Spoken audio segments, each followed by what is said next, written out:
Hello, everyone. It's the staff meeting Thursday, October 20th, 2022. Brandon has tried to destroy the decorum of the meeting with some humor that I just can't get out of my head now. So if this meeting goes, what? My efforts. You said try, but I did. Oh, you succeeded. Okay, you successfully. So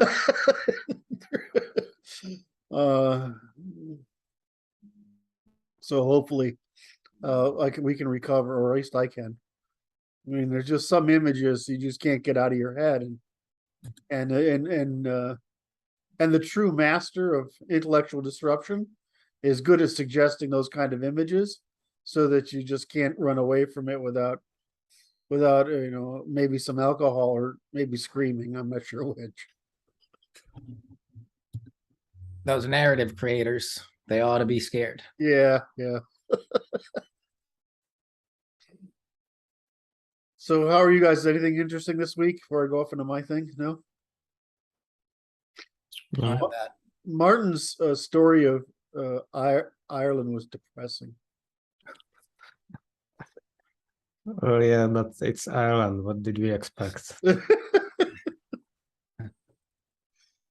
like the way they sound. Yeah, that's kind of cute, actually. Yeah.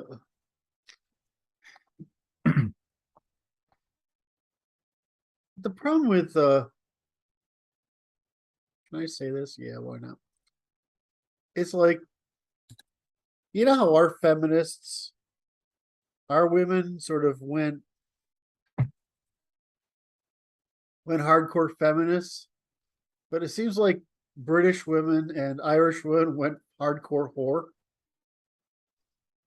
There's a correlation there. Just amazing to me how trashy British women are. I mean, I just don't get it. It's extremely unappealing. Well, we're all lower class now. What? Said now we're all lower class. Yeah, I guess that's fucking horrible. Well, feminism, like many other ideologies, it's just evasion of adaptation.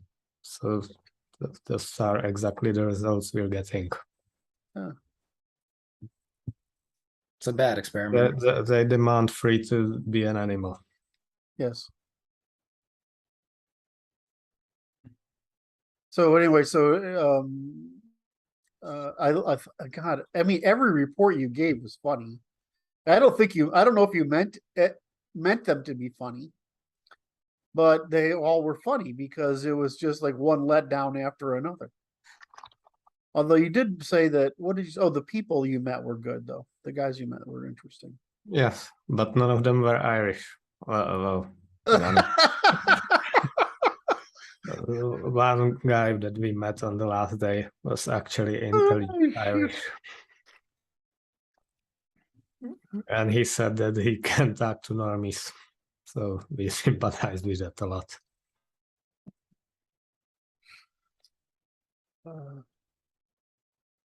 I don't have a lot of much experience with the Irish as an immigrant group, or right in the States. I only have a little. And the other thing you notice is the work ethic isn't. It's worse than the English. And having bought a British company, sorry to my friends over there, you fuckers don't like to work at all. I mean, it's like the French have institutionalized work evasion, and the British have culturalized work evasion, and the Irish never got a chance to develop work in the first place or something. I don't really get it, but beautiful examples of justificationary thinking. Everything's that bad about Ireland, just blame English for it. Yes. Unfortunately, it's beautiful. Yeah, when asked why Dublin is so ugly, nothing interesting about it. The explanations the guys met up with before I got there was that the city was never bombed, like other, so they never had the chance to rebuild it.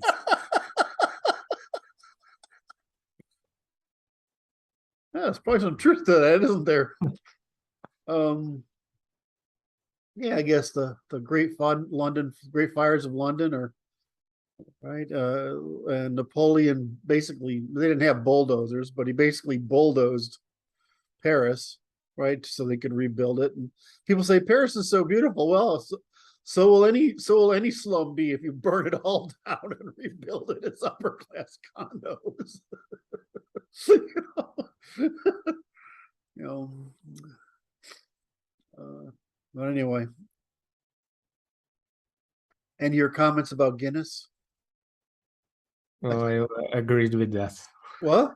You said it's Yeah, not it's not food. drinking. It's not beer. It's food, right? Once you realize that's what it is, it's you're like, oh, I get it. It's liquid food. But I can't imagine living off of it. No. I'm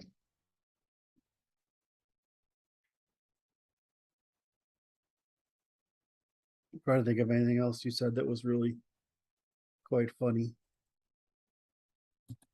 I don't know. It's just I mean, of course I know you, so when I read what you write, I hear it in my head with your usual intonation, so it's even funnier. So more right. So, but anyway, I found it so beautiful. I'm like, I just want to live here. But there's just a class thing that bugs me that isn't there in Little England. Anyway, sort of like Scotland is a weird place because they have this spoken value judgment system like they're working class, but they act just like the British. I think it's just funny as fuck. If you see them, they're middle class people. I was friendly. I got married in Scotland, and we stayed at a very nice B&B, and the same woman owned it for quite a long time. So I kept every year or two, I'd send her a little thank you for this, and just touch base, keep that relationship open every year, about once a year. And she finally sold it, but I just found them adorable. Like when they found out we were getting married, the effort the village put into making sure we could get a wedding cake was inspiring. It wasn't a little thing. They got, a disturbing number of people involved to make us a wedding cake at the bakery because they didn't have any, right? I mean, and so I just like, that's them. Or when again, when we were getting married, of course, I'm walking into the restaurant in my kilt and all dressed up in formal wear, so I'm obviously doing cultural homage. And because something went wrong with our original reservations, I don't know. So we're trying to find a reservation for quite a large number of people. And I just walk into this restaurant and they say, well, we're going to close, but we'll take you. I just found them to be incredibly charming. And I really like that. I like little, Scots wouldn't like me to call it Little England, but it's the same concept in Scotland. I had a friend who was a painter. His name was Peter Weed. And he's like, I don't know, 6'4", 6'5", huge, skinny, but tall, really tall. And he painted watercolors. So he went over with like no money he was living in Boston at the time. Really funny to call him Peter Weed because he's basically high all the time. So he was high painting watercolors. He's quite good at it. But he looked like he belonged. I don't really know. I mean, he's those guys with big, heavy boots and leather jacket. I mean, he was a gentle, sweet guy that looked like he had an affinity for a biker gang, right? And he painted watercolors. It's correct. It always cracks me up. I know another biker guy who painted watercolors. So the juxtaposition always sits in my head. So what he did went to Ireland. He just thumbed his way across Ireland, and people would invite him in to stay in the house and stay with them. So I mean, I just think parts of the world are I just like that culture quite a bit, but as an intellectual, it's just not going to work. Anyway, moving on. So I was trying to use what you had said there to lead in to my question, because I have a real question, a real topic. And it's unfortunate Luke isn't here, because I'd like to hear his opinion too. But so I had a couple of bad days here, I didn't feel well. So I've been working on what is the internal dialogue among Hispanics and Blacks regarding race. And of course, they're way more racist than white folks are. Because in the Black community, it's a definite anti-white thing, especially among intellectuals.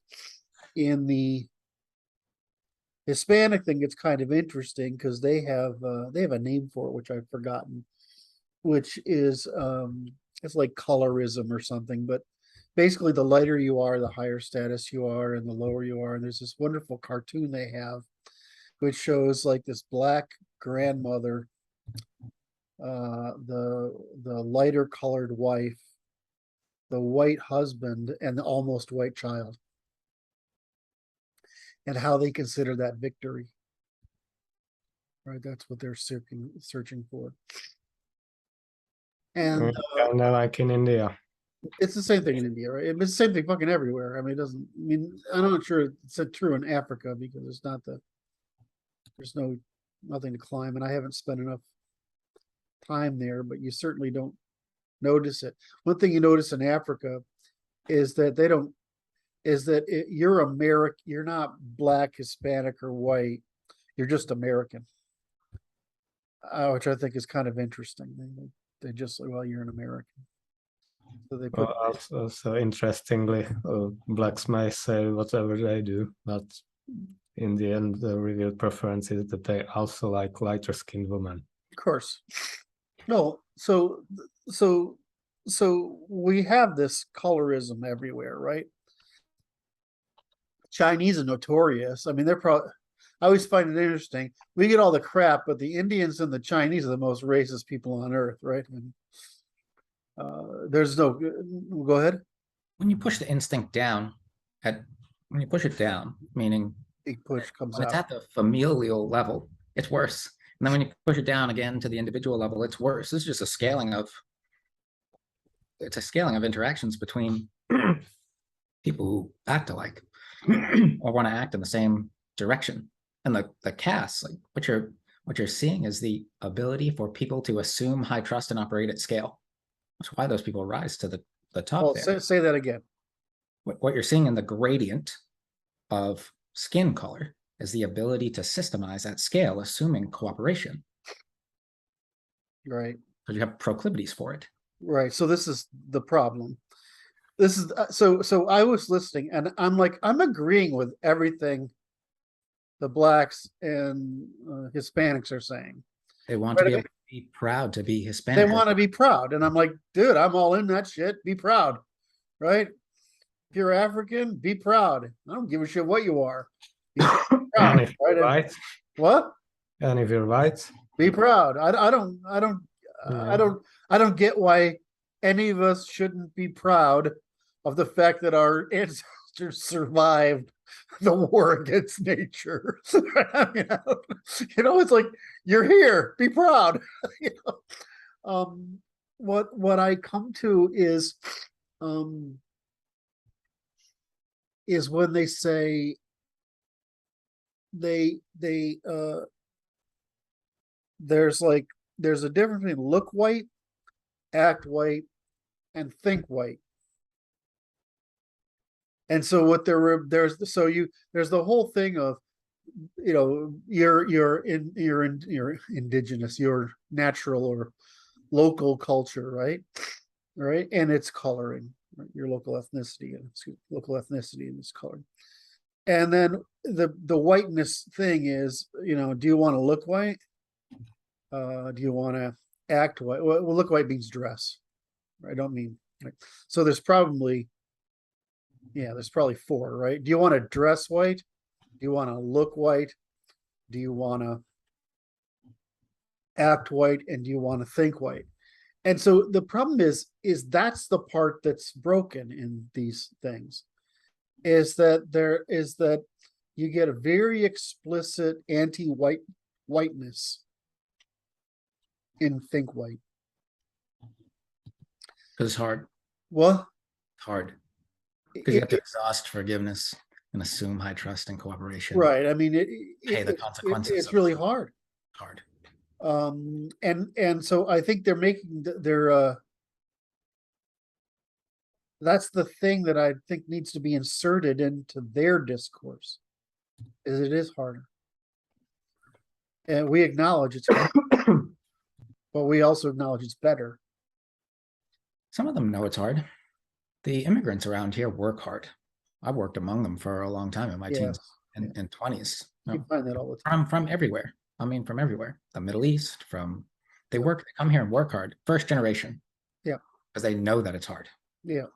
The schools pull their kids away and claim oppression and turn them against their families, who are hard workers. And that's who we're losing to all that, because it is easier to revert back. Our women are notorious for it. Yeah. Because they'll submit to the consensus in proximity. Well, it's like, what is dress white, act white, think white means? It means majority middle class cooperation. Well, right. That's reciprocity and display word. Yeah, that's all it means, right? So I used to say it's just science, but those behaviors are just scientific behaviors. You mean that's the scientifically optimum set of behaviors. And so, it is. It's more fucking complicated, and it's more harder on you. And if you're not white looking, you have to dress. You have to signal it. You have to signal that you, even though you aren't, nor the skin color or the genetics, that you're still playing the upper class game. That's all, right? And so you notice, like, it's cheaper for the lower class now to just virtue signal that they're only right, and that's the problem. I just see that as the underlying problem. They don't want to do the work, because right, and so what they're trying to do is drag everybody down to their level. And I'm like, no, it's fucking work to look, act, and think white. That's the point. Is what do you think we're signaling? We're signaling we're willing to do the work to produce a majority middle class, high trust civilization and all the benefits that come from it. And I'm like, yeah, it's work. Why do you think that there's just that we had all these historical rules and regulations and habits and cultural nonsense to make you basically, because what are you really trying to do? You're trying to produce an officer and gentleman. That's where it comes from. Right? You're doing your duty at all times, even if you're in the civic and social sphere. You're just an officer doing your duty. And and that's why we have our long martial tradition. Now, even if you go into the clerisy, they actually are a military order by the same. They're just seeking a different signal structure, which is more feminine, but it's still military. In other words, it's still aristocratic. At least the church was. So when you look at this, I'm like, well, of course it's fucking hard to be white. We got our own white people that don't want to do it, right? What? Most. They won't. They won't. But the difference I find is that if white people opt out, they don't opt out into destructive. They opt out laterally into, I always call it the deadheads, the bikers, the goths, the artist community. White people opt out of the race right? We could But just- they, We could What? just leave the woke and credentialed behind. you're jumping ahead, but okay. So they opt out of. You always see the answer. It's like Brandon's always giving away the fucking plot. I'm here telling the story, and Brandon's like the boyfriend that's next to his girlfriend saying, or the girlfriend that's next to saying, well, what's going to happen is Jonathan's going to marry Mary, and then it's going to, anyway, I'm just loving you, man. It's not really, it's absolutely fine. So, it's just an excuse to tease you. So, what? I understand. If I could, like, these people have to live this story. They can't just listen to it. They got to act it out for real. The people that we're talking to, our audience. And Okay, elaborate now that you've done it. So. I mean, you're busy explaining to people that it's hard to be an adult because there's a lot of responsibility to it. And when you fail, like, if you're really an adult, you'll be held accountable personally. Out of like it'll be a loss of status. You will move down and it'll be painful. But that's what needs to happen inside of our hierarchies. We need to measure for merit so that people who are meritorious make it to the top. Right. Right now, the only merit we have is those who are they're brilliant at parasitism. Right. Not being brilliant. And signaling. And signaling that it's good. Positive signaling, negative parasitism. So this is my point. The point I want to get at is so you just summarize, but I want to, again, all the way white people defect is not actually defection. It's defection from the race, not race like racial, but race like the competition. They're defecting from the competition, but they're not defecting from the duty. It's defection, not defective. And they're not dysfunctional. Yeah, we got to come up with a right. That's right. But they're saying, I'm not defecting from the group. I'm defecting from the competition. Mm-hmm. I'm okay here. Right. I'm okay here. But so the reason is we can still basically shame white people into high trust behavior, even if they don't want to play the status game. Right. And so the problem is what the left has tried to do is remove our ability to shame people into the duty. Right. Even though they can't or don't want to climb the status game. And this is the conflict, I think, is that there are constructive means of defecting from the game without defecting from, in other words, the climbing, without defecting from the duty. Am I making this anywhere near clear enough for people to get it?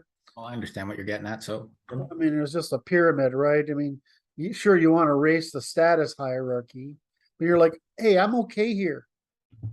This is where I want to be. This is the amount of work I want to put into signaling.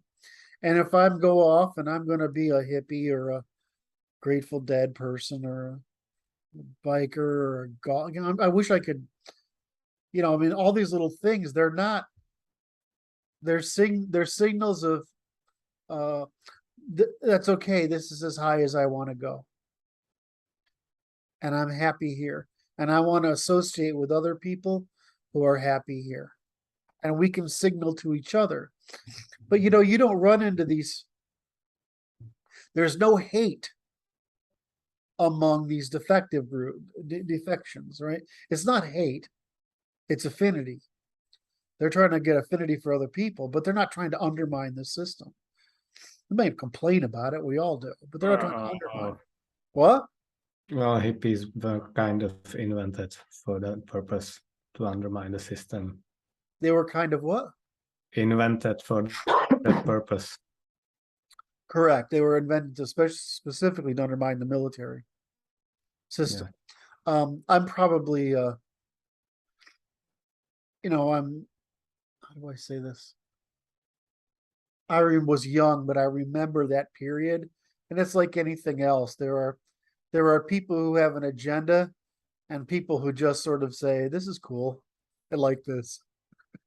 Well, they were baited with a false promise. They were baited with a false promise. But again, I'm not really sure they had we've touched on seditious process. We've touched on this before, and it seems distill down to those who are capable of doing the duty necessary in order to build a foundation for civilization, which are like they have to. Meaning, if you can do the duty, you can't opt out because it's not everyone. This is a really good line of thinking. Say that again. If you are capable of can. doing the duty, if you can, you must. It's a moral obligation. You have to, because other people can't. They cannot. I can't be a firefighter.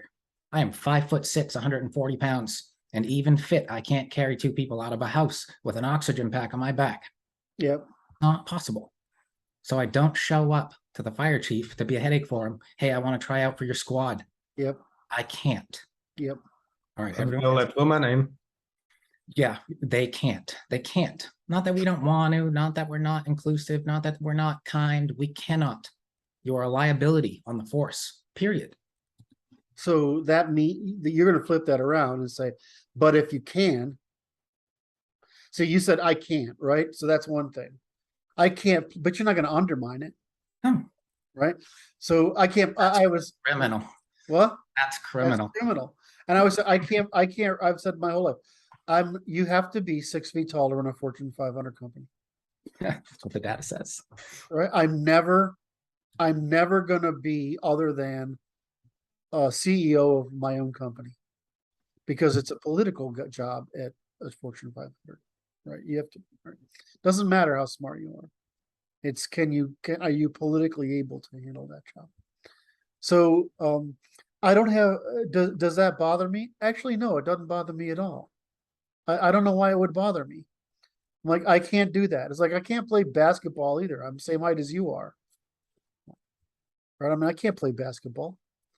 I mean, first of all, it took me a long time to realize I'm not coordinated enough to play basketball. Right? I mean, I make it to fencing, but after that, I can play a good game of golf, tennis, right? But at some point, I can hit a baseball, I can catch a football. But the coordination guys have, the physical coordination, really good people in sports have, is just something. I mean, you got to have the right genetics for it. And so, yeah, wrestling seems to work, right? I don't know why. It's like within the range. Something to do with your body. But anyway, archery was fine. But I found basketball incredibly difficult, even being 5'6". And not for want of trying, because I had a basketball court in my house, right? Anyway, so I got distracted there with the little rat hole. The point being that you don't feel bad. I mean, we tease about the height is a good I like height because it's such an obvious limitation on some things, right? I mean, so I use it all the time. It's like the only thing my height has done two things for me in my life. It's limited what kind of company I can run, and it's limited the range of women I can date. Okay. Do I hate the universe because of that? No, why? Who am I going to blame? I mean, everybody, I'm the same height as everyone on my mother's side of the family, right? And we're all the same height. I mean, what am I going to do? Blame all them? I mean, they're fucking French people. They're little French people. So it's the same thing I have with these people, the Black, Latino, and whatever other communities. They have the same problem with the Jewish community. They believe they're better, so they can't even comprehend what they're doing wrong. So, you look at these communities, it's like, well, there's a reason we evolve faster in the West than every other civilization, and both in the Bronze, Iron, and Steel ages, right? The archaic, our ancient, and the modern world. All right. And there's a reason for that. And it's what we call whiteness. But you think whiteness is skin. Now, there's a genetic component to it, but it's actually just science, dude.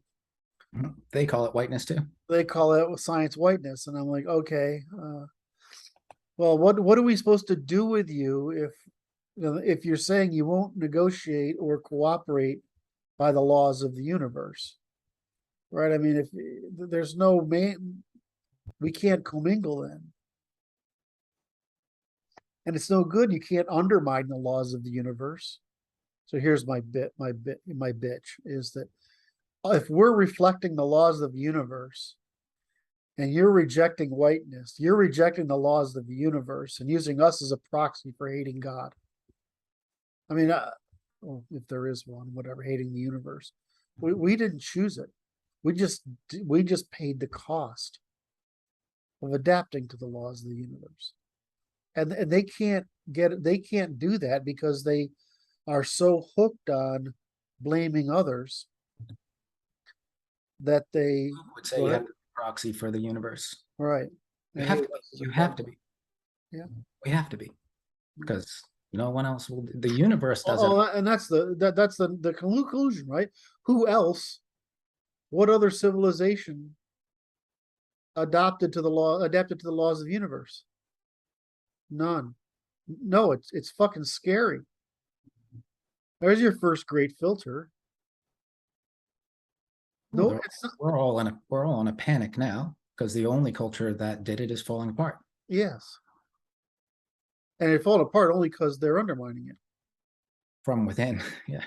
Yes, they're doing it to themselves. Well, I mean, this is the whole problem, right? Mm-hmm. And then you got to argue what's wrong with our culture then that it can fall apart from within is that we're not preventing it from falling apart, which is what we're trying to do. Anyway, so that was my thing is that I'm like, I listen to these people and I'm like, dude, all this pride stuff, be proud of your heritage. Kind of interesting listening to Latinos because they get to be part Asian, part Amerindian, part African, part European, and in many cases, part Semitic, right? They're like the melting pot, right? They have this citizen of the world thing going on. I'm like, be fucking proud of that, right? And you're Christian, which you don't realize is how much of a benefit to you, right? So I'm like, so great, but what's this think white shit, right? And I don't see that coming from the Latins so much as I see that coming from the blacks. In other words, the darker Latinos. The lighter Latinos seem to, I can't be sure of this because I've just spent like a few days on it, but they seem to be making the argument that they don't seem to be as against thinking white, right? But the blacks appear to, because thinking white means individualism. And I think they just find it too hard to compete as individuals. They're trying to build defense around them. It means communism, and they won't sacrifice anything as an individual for it. Yeah. Say that again slowly. Say that again slowly. Communism. You said individualism, but it's communism. It's common. They won't pay individual costs for it. They're using individualism as a. So that's one of our insights, right? That's one of our fundamental insights. Could you explain how the statement individualism is incorrect? It's individual responsibility, therefore. Can you explain that, Kurt? Individual responsibility produces communism. Yeah, our goal is communism, individualism. The individual responsibility is a way of producing communism. Yeah, and we use the commons in a feedback with individuals in order to grow their autonomous and agentic capacity. It's the job of the group to make more capable individuals. So you make more capable groups. Right. We afford for parasitism from an individual on a group. Right. Right. That is a crime. You can't parasitize the group that houses you. That's why you don't undermine your family. That's why you don't undermine your wife. That's why you don't undermine your children. Those are the groups that house you. Your family houses you. Right. I mean, it's more why the wife and children shouldn't undermine their father. That's the right way to put it. They don't do it because that's the agent that protects you. And when you remove that agent and replace it with something else, like the state, people are loyal to the state, not the family. That's right. So we broke the hierarchy that emerged. The emergence of the hierarchy at its peak was the right one when it ended in monarchy, because that closed the chain of liability. Correct. We opened it back up by affording people places in a hierarchy that they did not earn and they didn't keep. Meaning, once you earn it, you can't just stay there. You got to earn it among the people who are getting there too, which means you're either moving up or down. And if we're good at it, the younger people will supplant us. Our 20-somethings better be sharper than me. Way sharper. I'm approaching 40. You people better be sharp.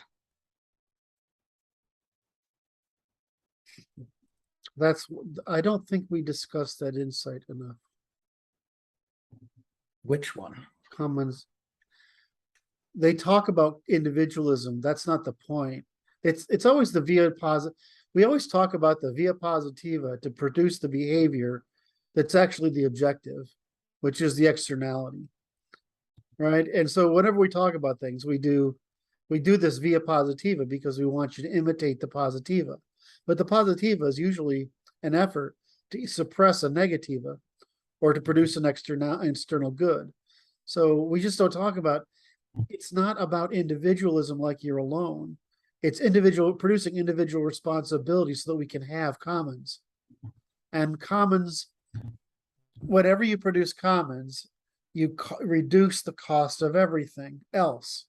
So, the example I always use is, if you produce a high trust, safe community, I don't have to pay for walls. I don't have to pay for locks on my doors. I don't have to pay for extra policemen, right? I don't have to chain everything down. I can invest in pretty stuff. I can even put stuff into the commons like flowers and plants, and nobody's going to steal the flowers and plants and put them in their yard because there are commons. I can have beautiful things that reduce my personal cost because a commons is shared, right? It's a shared asset. And so they don't get that for some reason, that the individualism is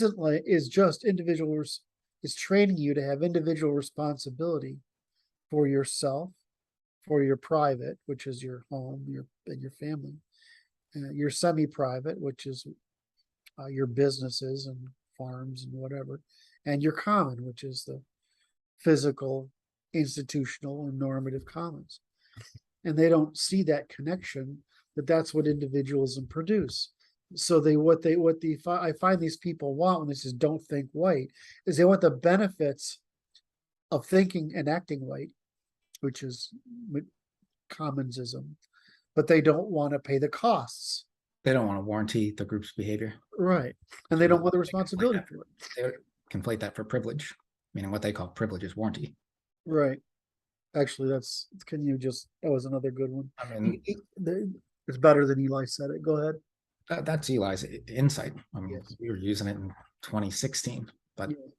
What they're complaining about, people having privilege, those people warranty other people. When you look like someone else, you are a stand-in for your group all the time, whether you like it or not.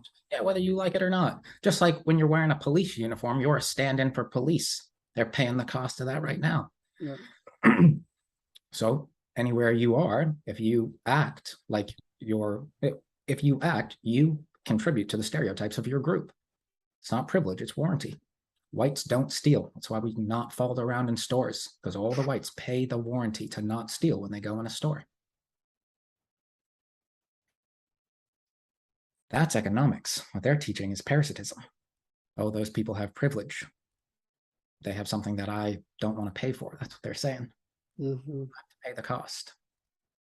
If you're not paying the cost, you're the one stealing. You don't get to say anything about those who are paying the cost. Roosevelt, he used the man in the arena. The crowd doesn't get to jeer at these people. These are real people acting in the real world. If you can do it better, do it better. Otherwise, shut up. Yes. Critique is fancy lying. It's just fancy lying.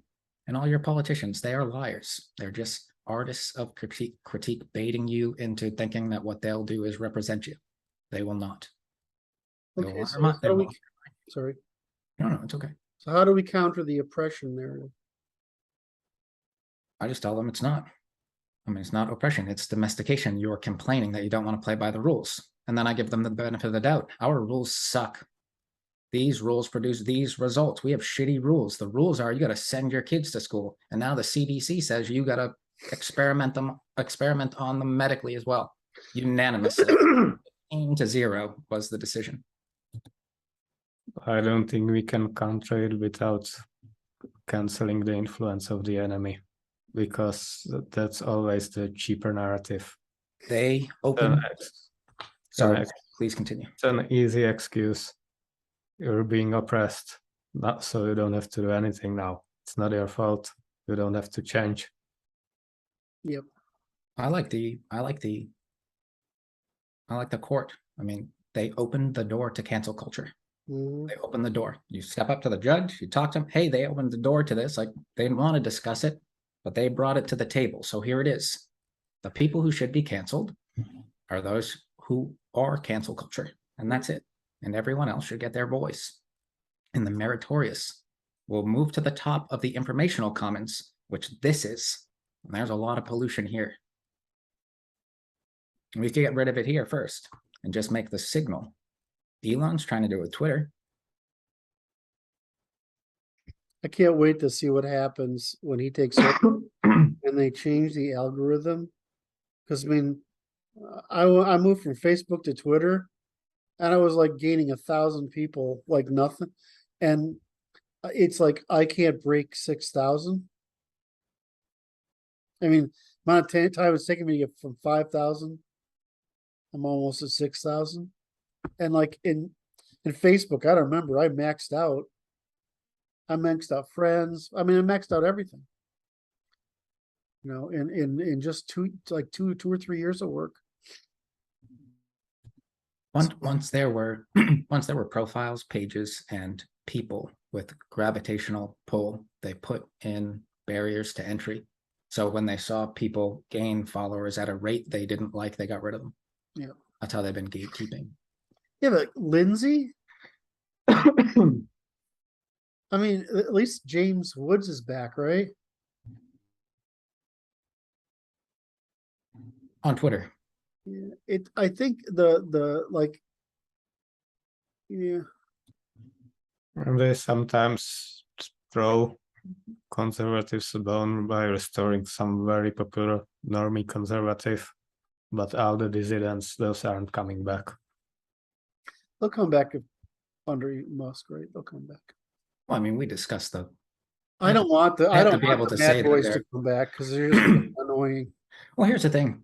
There's a difference between, there are two people in that camp, and there are those who want to be arrogant because they're white, and there are those who want to be proud because they're white and they can't. Right. There's a difference. Or there's it's called a proud versus hostile. Yeah. I mean, it's just like I don't want to hear, they're fucking suck. I just don't. It doesn't contribute to the discourse at all. No, because that's critique. Yeah.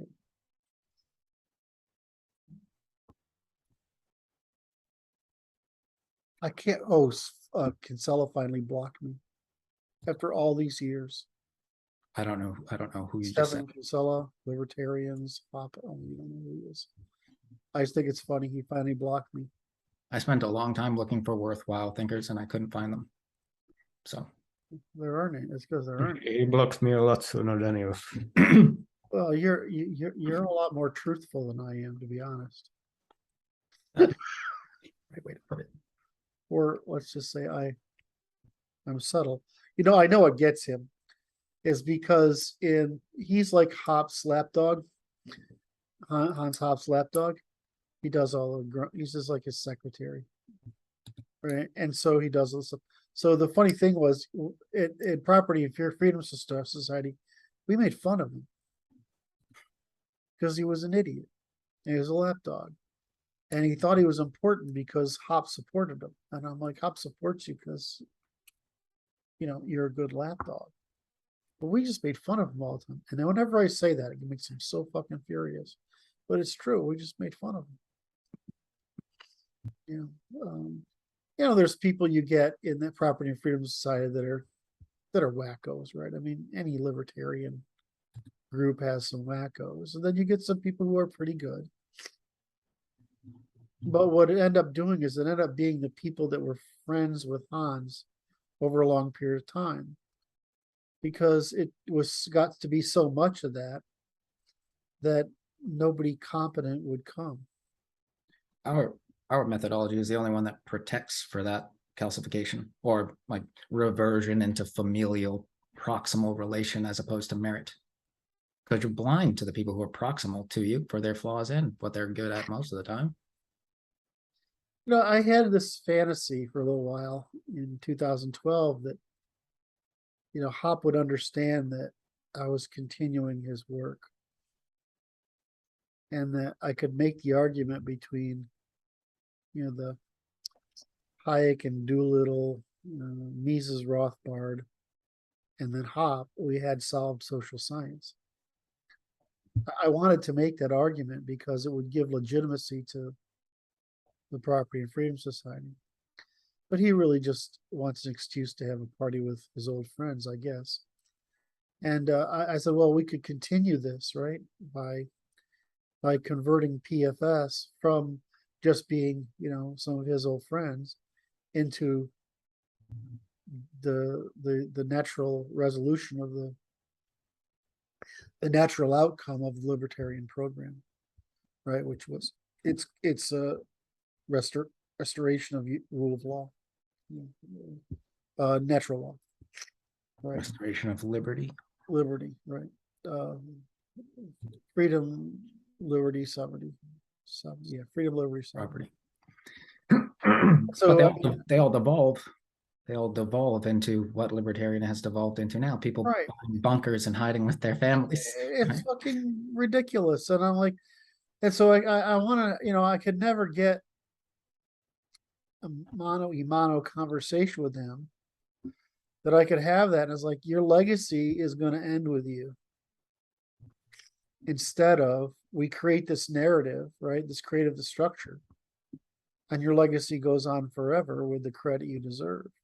It is unfortunate that people's legacies end with them. Yeah. Right. And I'm like, dude, we can continue PFS into, you know, fucking forever. We would overtake the Mises Institute. And I was disappointed with that because I realized that, you know, he just would say some very unkind things about me. And I think that it's rational for him because, you know, he's a German, right? Did you name 3 institutes there? The Property and Freedom, Mises, was there another one? Rothbard? Yeah, it's no, it's PFS, Property and Freedom Society, which is the radical one. Then there's Mises, and then there's Cato. So they've captured the market for the people who think like that between the 3 of them, and they're all set. Cato's more Anglo.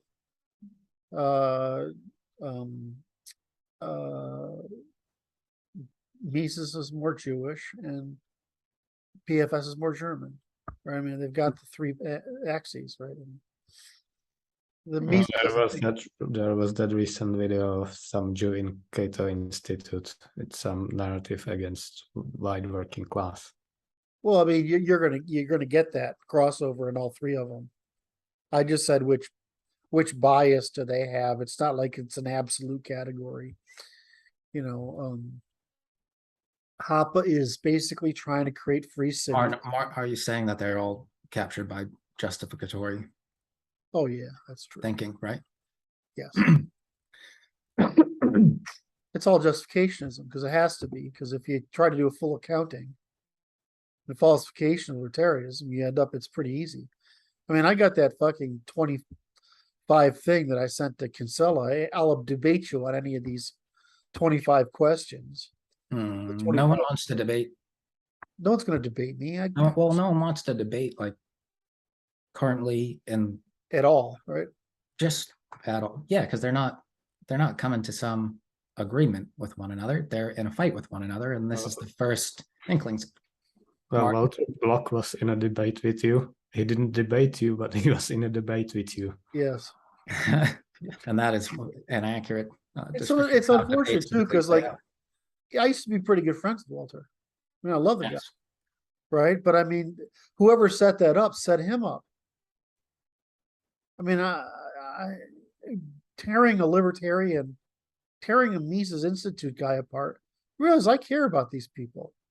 No, I know them, right? I mean, it's not like these are aliens. I've known a lot of these guys for 20 years. Right? And they're, I consider them good people, but they're wrong, right? They're wrong because some of their ideas can die without their reputation dying, as long as they don't use their reputation to defend them. well, this is the problem, of course, right? Is that it's well known in the community that libertarianism was a flash in the pan, and it finally died with what's his name's presidential campaign. One of the polls. Ron Paul's presidential, but originally we'd attracted a bunch of intellectuals, but one of the more obvious things, and I heard, I can't remember who said this to me. Who said, well, it wasn't me, it was in one of the meetings, is that there aren't any advanced books on libertarianism. They're all entry level. Why is that? Perhaps it's an adolescent form. Exactly. And I'm like, you discovered something. Right. And I found it so cultish, right? And I'm like trying to have an adult conversation with someone, and I'm trying to figure out why they're so resistant to having adult conversation. The person who wasn't, of course, was what's his name? David Gordon, who's another Aspie, right? He's way worse than me, but he has all but photographic memory. I mean, he's utterly amazing person on all counts, and I love him deeply.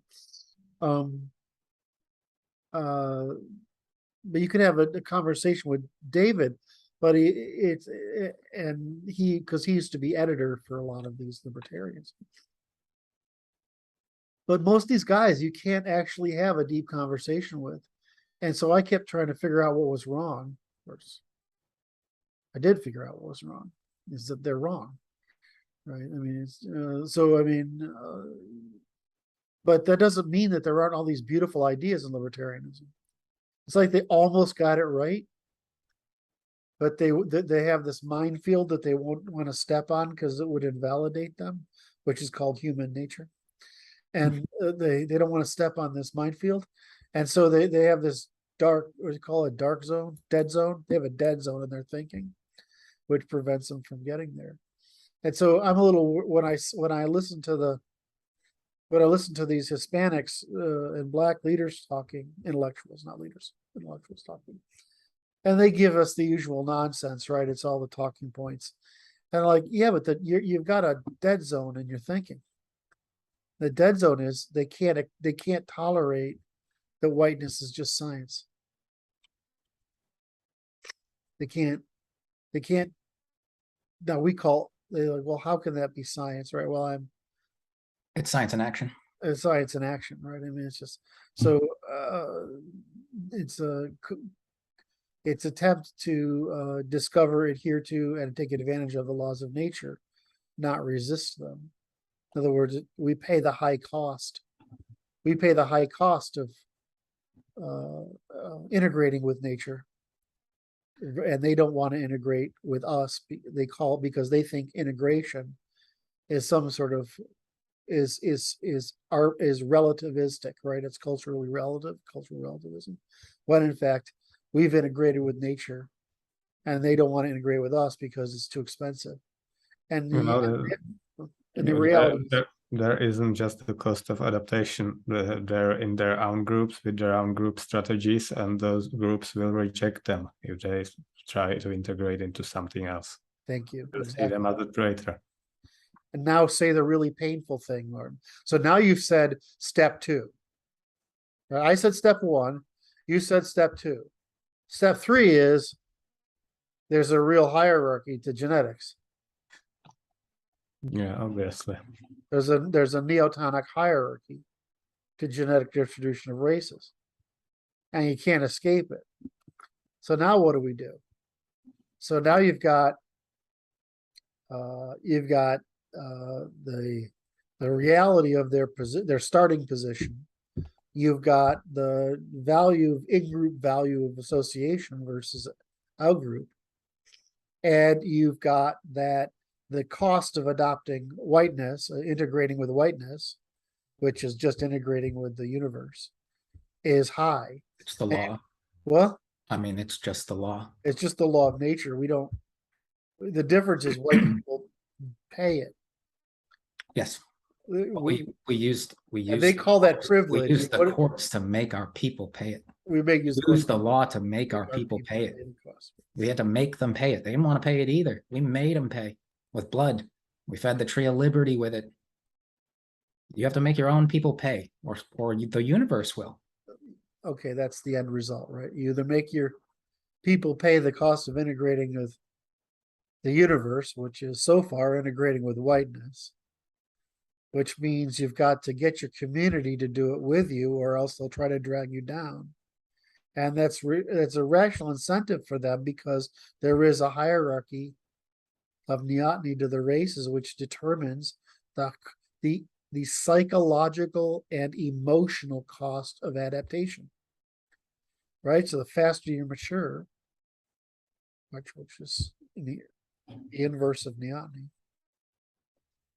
The higher the cost. the higher the cost. Which is why women pay a higher cost to adapt, right? Because we pay it later and through time, and blacks pay a higher cost to adapt because they paid earlier and in time. It's just and what are Latinos? They're a hybrid of three races. Now the whites are over 100, right? The Asians that they're part of look like they're in the 90s. And the Africans there, where they're in the 70s.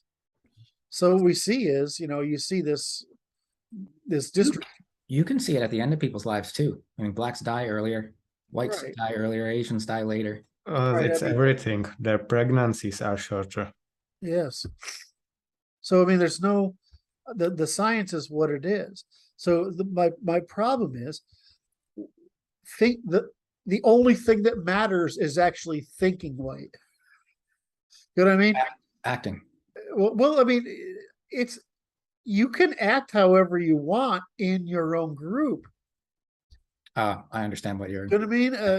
Yes. So they're objecting to the one thing that matters, which is that, because then you say, well, it's like us being born shorter, right? I mean, what am I going to do, right? I can't do those things. If I'm born with a lot of sub-Saharan African, and I've got a 75 or 80 IQ, I mean, I'm just here.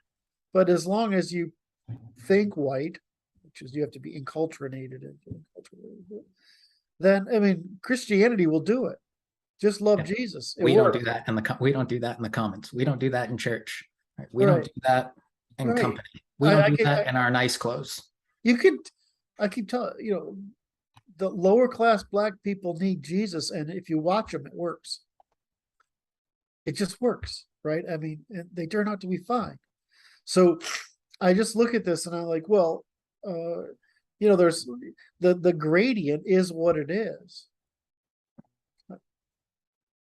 And so, if you're Asian, you're going to live longer. Your skin's going to look better longer. Your fat distribution is going to be more even, but you're going to have a smaller dick and less boobs.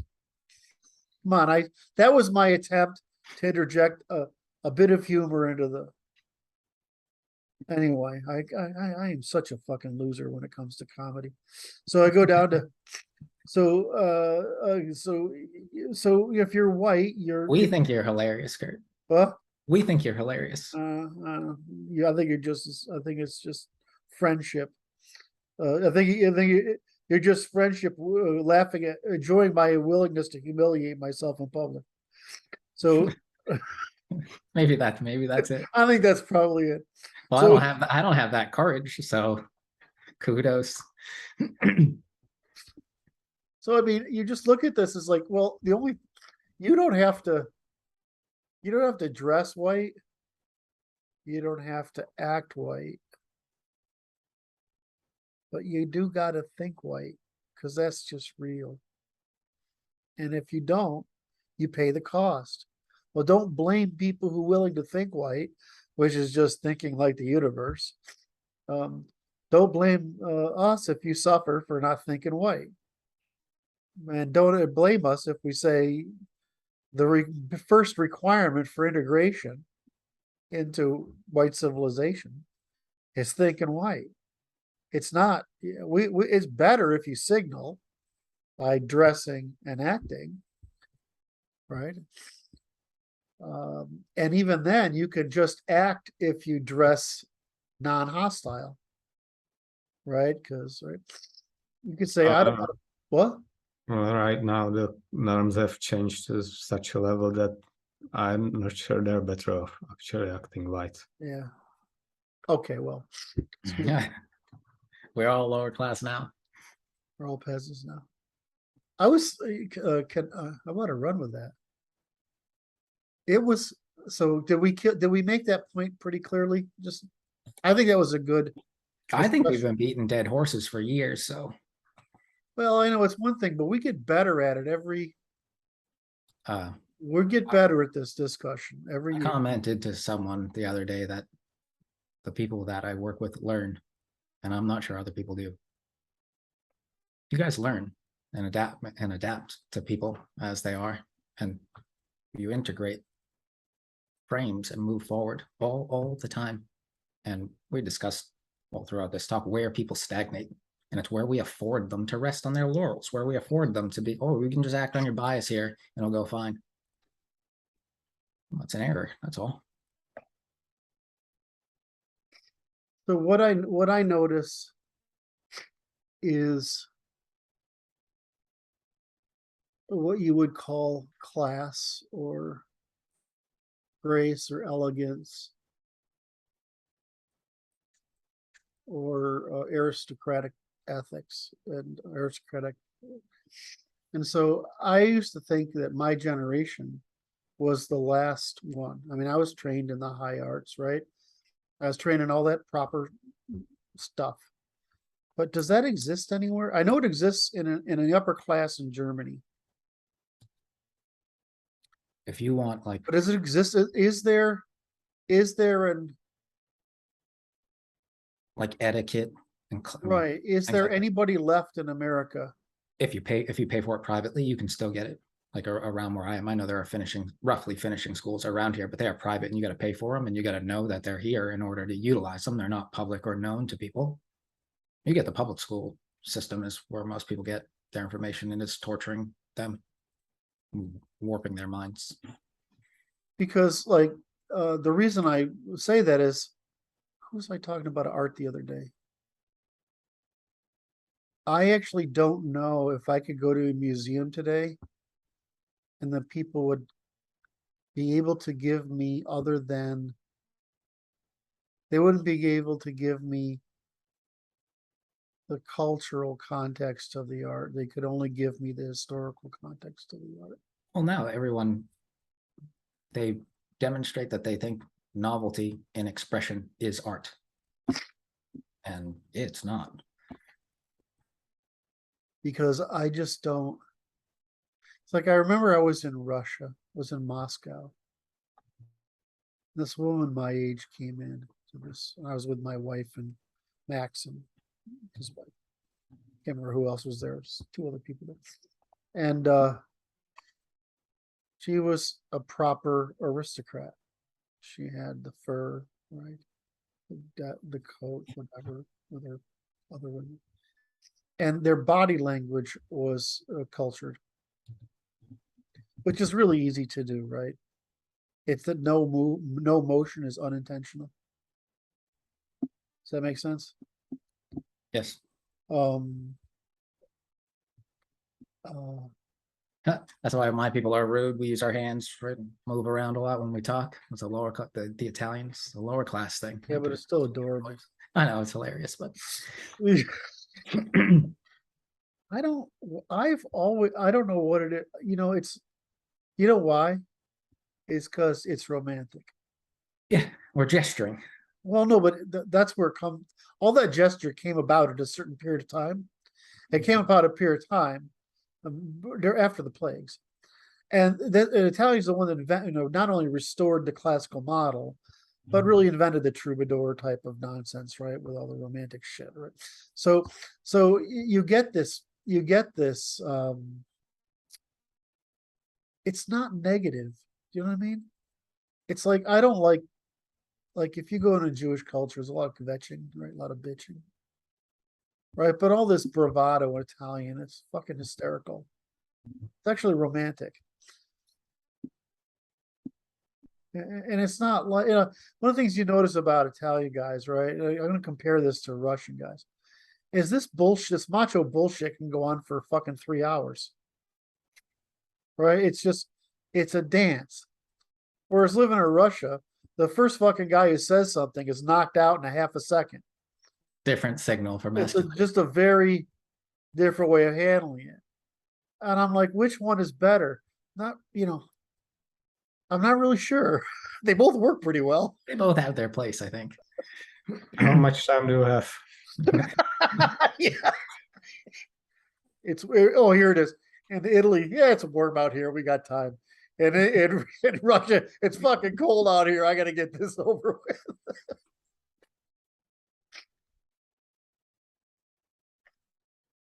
Anyway, so you just can't, I was saying this, who could I would have a fun time working in art and fashion because these things are now discussed at the level of cartoons.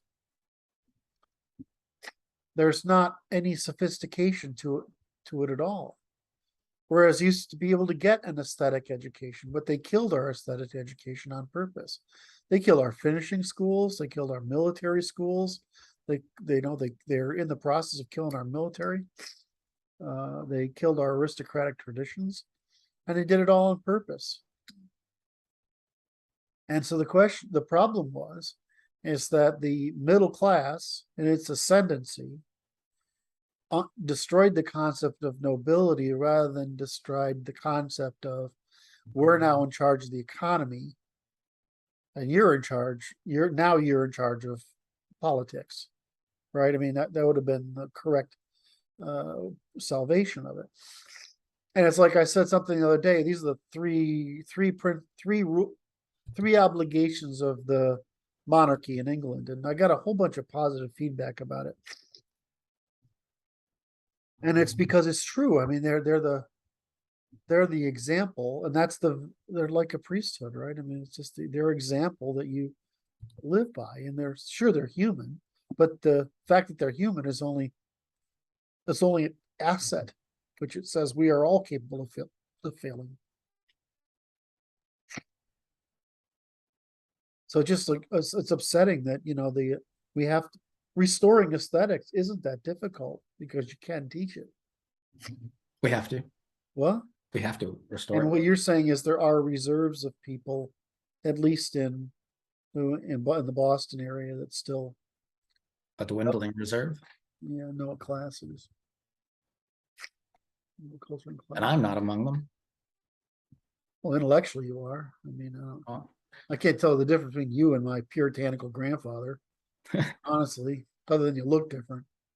And you have a better sense of humor. oh, thank you. I mean, you put the right outfit on Martin, and he's got your hair's got a lot of red in your hair, right, Martin? The what? You have a lot of red in your beard.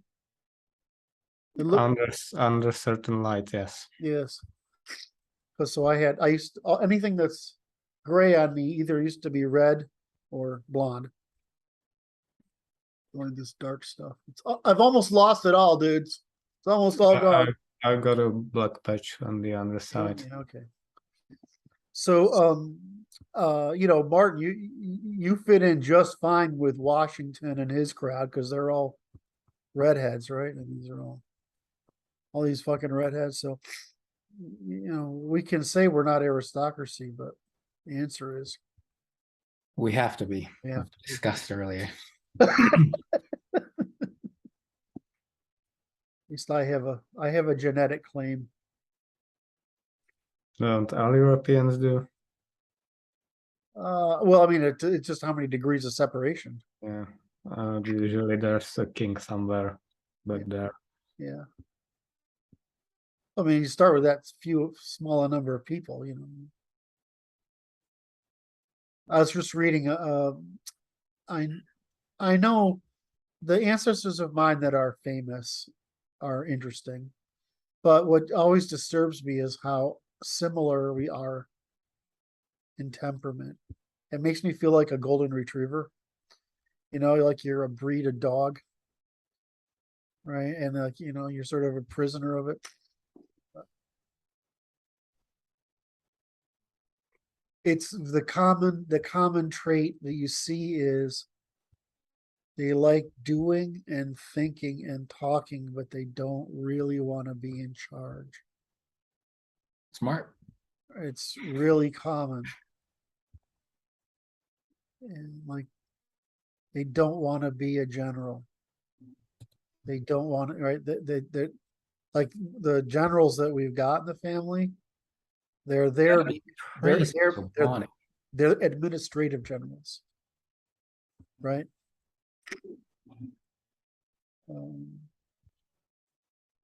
You're accountable.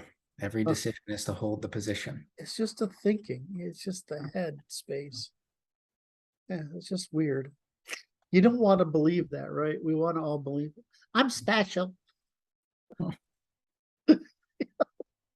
We're all just breeds of dog. Anyway, Well, so yes. when you assume you like others like you, it grants you predictive power about yourself. This is true. Does this mean I'll be handsome like you, Martin? Really? This? Well, I don't. You're self-conscious about that. To me, you look fucking awesome since whatever you did. I think this is I think that. I mean, look at how, dude. I don't have much up there. The thing is, I look like I have mascara on. Because I have extra eyelashes. I have 2 eyelashes for everyone, right? Which is a common thing, right? Right, and I have hairy. I'm fucking hairy, right? So I used to have so much hair it would hurt. It would, if it got long, it was heavy and it hurt. The only reason I've got anything left up here is I started with so much. Not nothing in the back. I mean, I'm basically bald back here. I don't know. Since you got that haircut, I think you look fantastic. But you know, it's not like I'm hot for you or anything. Don't get the wrong impression. I mean, I'm sure the 12 girls you keep in a stable would come after me if I was trying to make a pass at you or something. That's what they're for.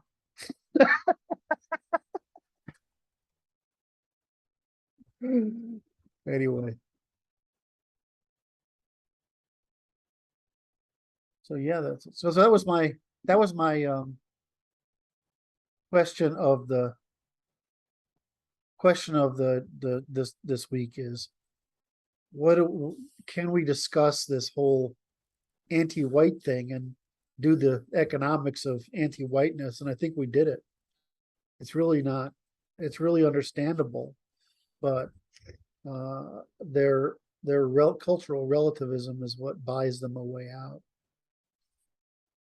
I don't, my frame has been, it hasn't been since that you have discovered and we have articulated the law from first principles that you could blame anybody, that you could calculate for exact fault for cost. And now we can. So what I'm saying to people is like, no one was at fault, but now someone is. Yeah. The clock is on.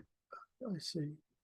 Well, fault is that your fault if you try to get around it, right? You try to lie to get around it. But you know, I'm not at fault for being 5'7" or whatever. You know? No, yeah. I mean, we're not going to blame you, but someone has to shoulder the cost. I'd like it to be distributed among those who can. Those who can do the duty must. Otherwise, it'll be distributed horribly. And our culture allows you to opt out positively. We also have the right institutions. Everyone who wants to burn it down, that is a mistake. These institutions emerged to serve us, meaning they're disserving us now, but it's because they're captured, not because they're the wrong institutions. Correct. This is what this is where Martin and I cross wires a lot, is like, I'm talking about what the institutions were and should be designed to be. And Martin keeps saying, yeah, but that's not what we have anymore. And I'm like, correct. I agree. It doesn't mean well, institutions are just the agents that persist them. It seems to me that I'm also saying they're captured a lot longer than you're saying. Yeah, okay, I mean, and that's, I know, but that's a, I don't see that as a, I don't see that as as a dispute.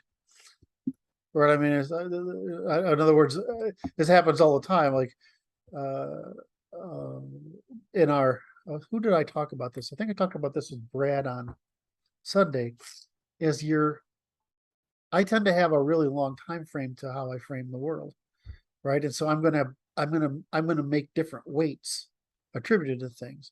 If you have a slightly shorter time preference, so you're more, right? Then you're going to look at the world slightly differently, and so with the way we chop the world up, tends to change our weights and measures.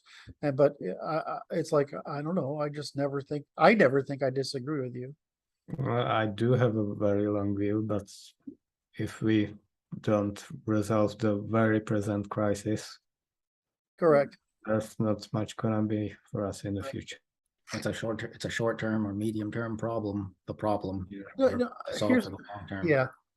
So this is a really good conversation to have, because it's what causes the right so many problems in general, is this time frame issue.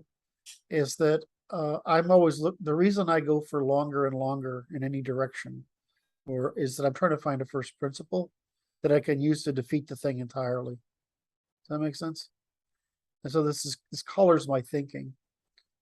Um, and so I end up with, okay, I got to think about this on this time frame, and I try to find the first principle, and the first principle allows me to fix the entirety of the problem. Um, uh, but then, we're always faced with the problem of performance. How do we bring this into being? Whereas if you think in a shorter time frame, you're more likely to figure out a path to bring something into being. Does that make sense? Yeah, but we're saying that the pathway is to stop the bad things from being brought into being. Yes. So it's obvious what to do. Yeah. My point though is that we want the whole spectrum, Yes, of course. right? Yeah, So I we don't know view solutions. I don't view this. I don't view it as a conflict. I don't see any conflicts among our guys. We Well, differ in preference. Over different I time don't ever, horizons. well, the only thing I see is, and I'm not sure it's our guys, right? I don't know if Martin has a better grasp of this than I do, is that there's a bunch of guys at the bottom that are so out of control that they're a threat to any solution that's possible, unless they're latecomers. In other words, you don't want them to show up during the awareness and marketing phase. You only want them to show up during the burn shit down phase, because they're too damaging. We're no longer attracting those. John Mark was attracting those. Yes, Sorry to say. which is my big regret of that experiment. Being early afforded us to flush people out and be in position to do what we're doing now. It's like we said, Brandon and I I remember Brandon and I riding back in the car together, and like, I think we just dodged a bullet. It's like, yeah, we're gonna pay for it, but we definitely dodged a bullet. I don't know what's happening to those guys, because I just don't see them as much anymore. Most of them are. Most of them are around. Well, what our guys understand is there's an informational commons, and some of us are working on it on their behalf. Yeah. And they're not out here signaling; they're out there doing work.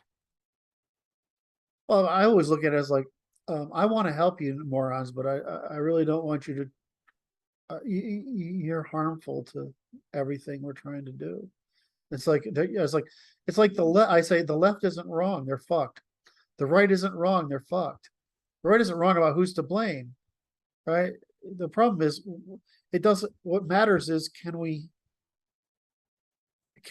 get a program that the ordinary folks won't resist with all their might? And so if you sound ridiculous and irresponsible, you just poison whoever you're associated with. So, I mean, it's not like I don't love them, right? I mean, love in a sort of paternalistic way, don't appreciate what they're going through. But I mean, it's just like, too much damage. And then the criticism that I get is like, well, you're taking fucking forever to work. I mean, I did take forever, but sorry. That's what it took. And it's not clear that I'm going to wonder what's going to be interesting in retrospect is our release point and the Overton window. Like retrospectively.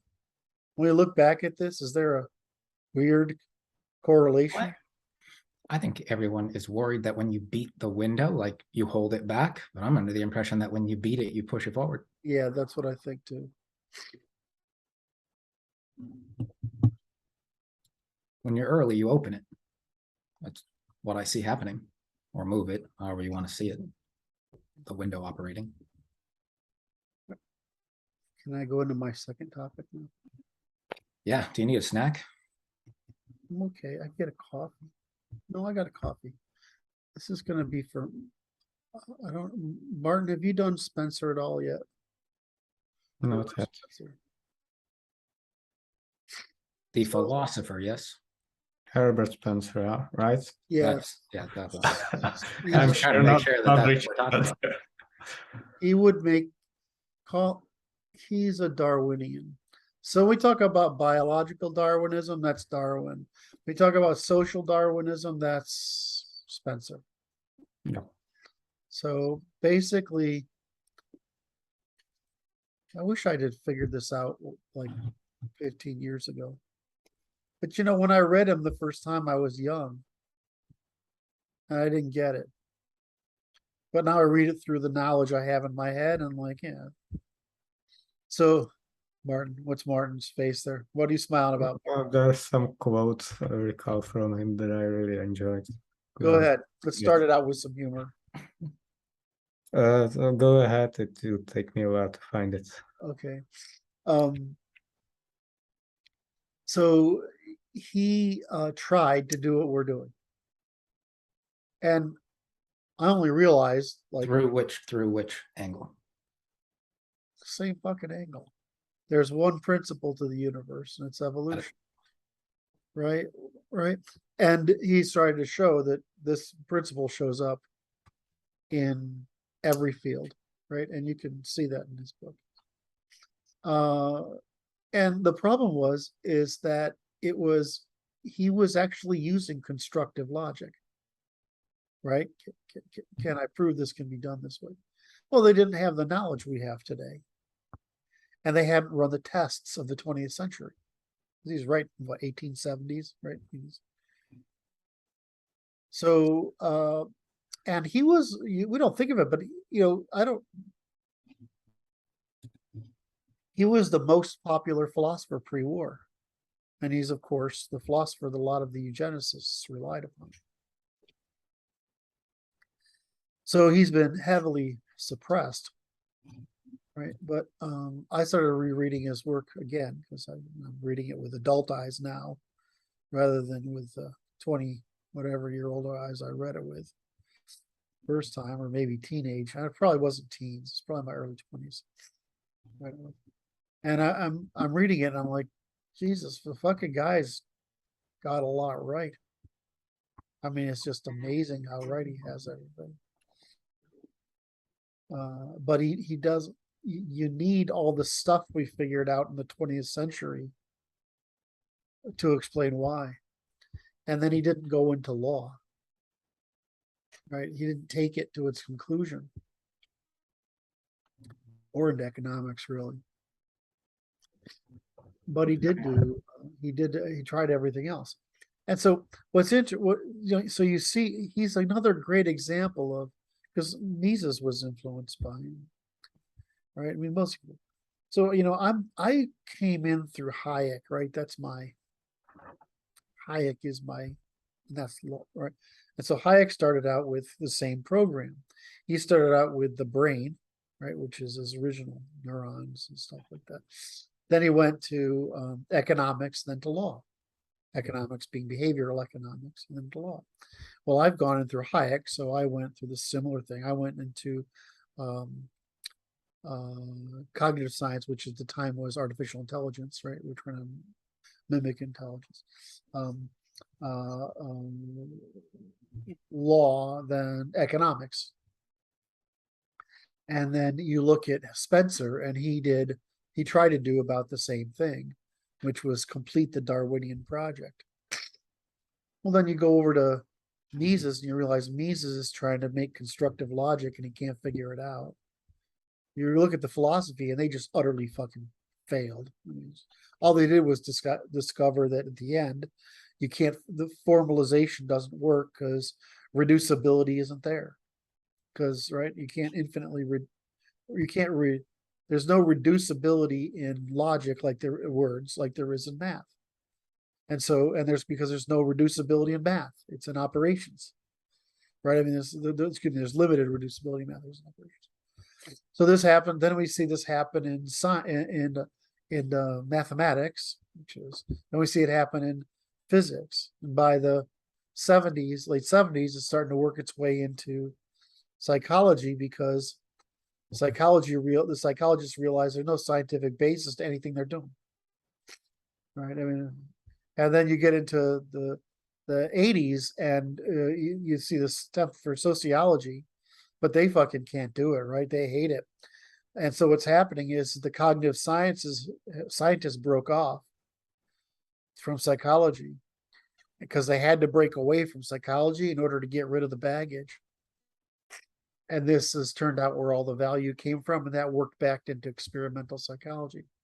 Sociology, on the other hand, is reacted to economics, which came up with behavioral economic the way cognitive scientists revolted against psychology.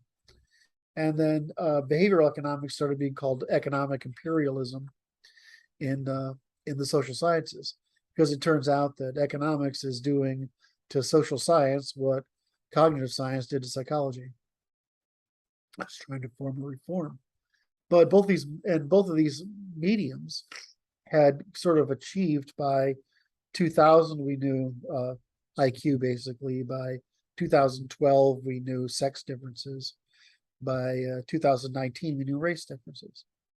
So we're sort of there, right? We've sort of done it. The problem is the narrative that was created by the psychological and sociological and political pseudosciences, right? That narrative is so strong that it's almost impossible to defeat it. It's also so wrong. Well, because you want to believe it, right? It's a religion. Sure. It's also not like those scientists today are discovering something entirely new. They're just confirming what people were saying century ago. Yes, exactly. Just increasing detail of it.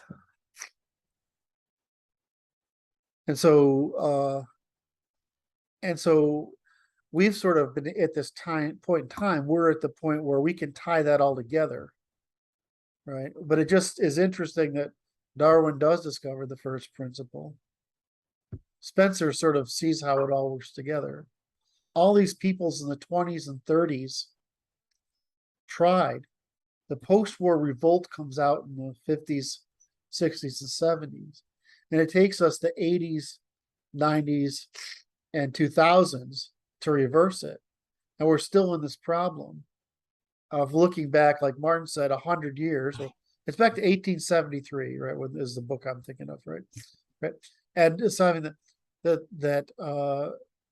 we lost what? That's 25, 40, 150 years.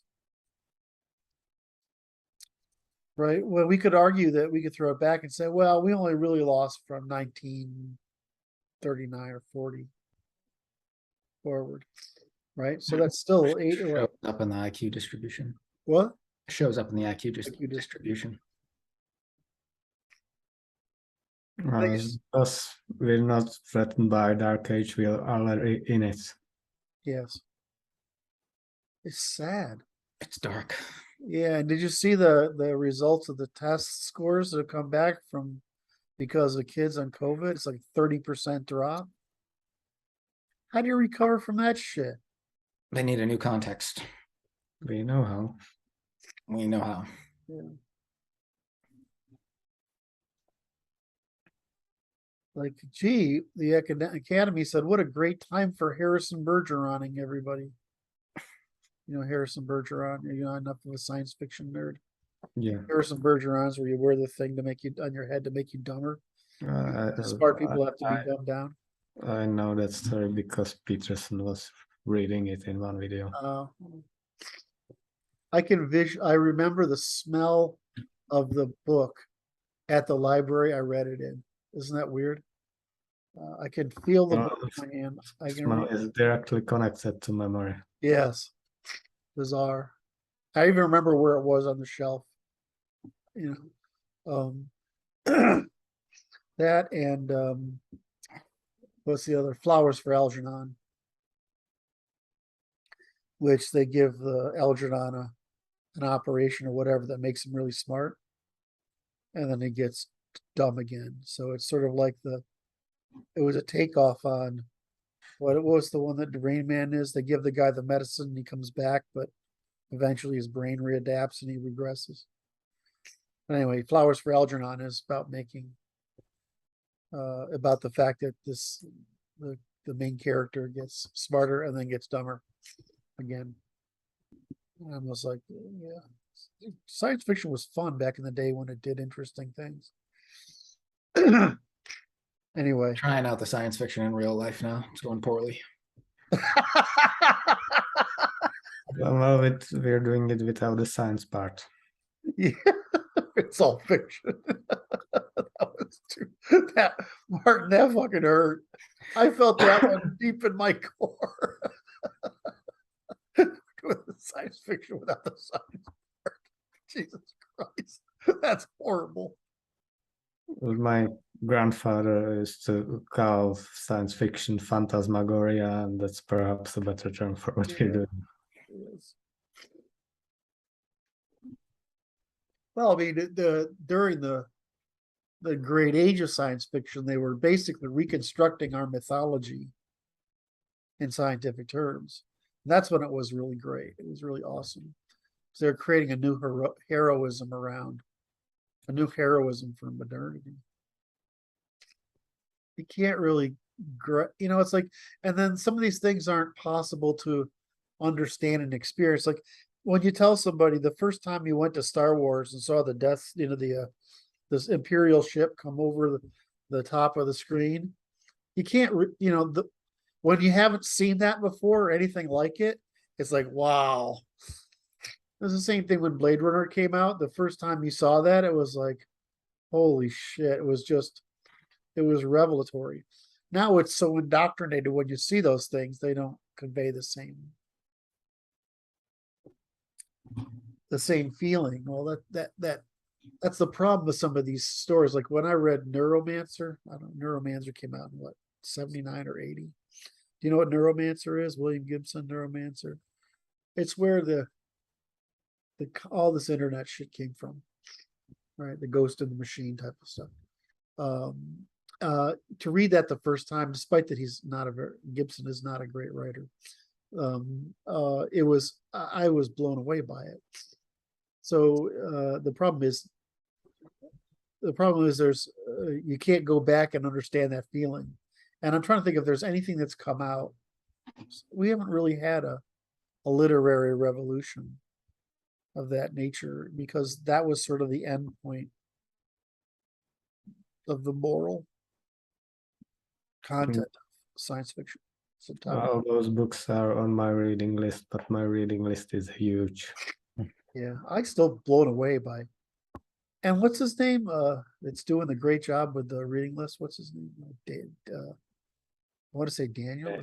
Yes. I don't know how public he wants to be. So okay. Well, I mean, which is a first name. He's doing a great job. What do you think of his thinking? How's his thinking going? He's been with us a long time. He's good. He's one of the better ones we have, certainly. Because he seems to be plowing through it pretty well. He's faster than me, actually. Faster than me. I mean, he's mostly looking at the reading list, whereas I'm reading a lot more stuff outside of it, or listening rather.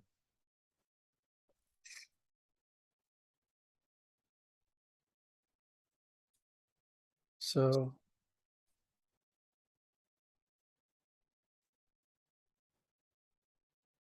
So I guess the interesting thing is that, is it, how, let me ask you this, because you're the best person to ask. How much has all that reading helped you?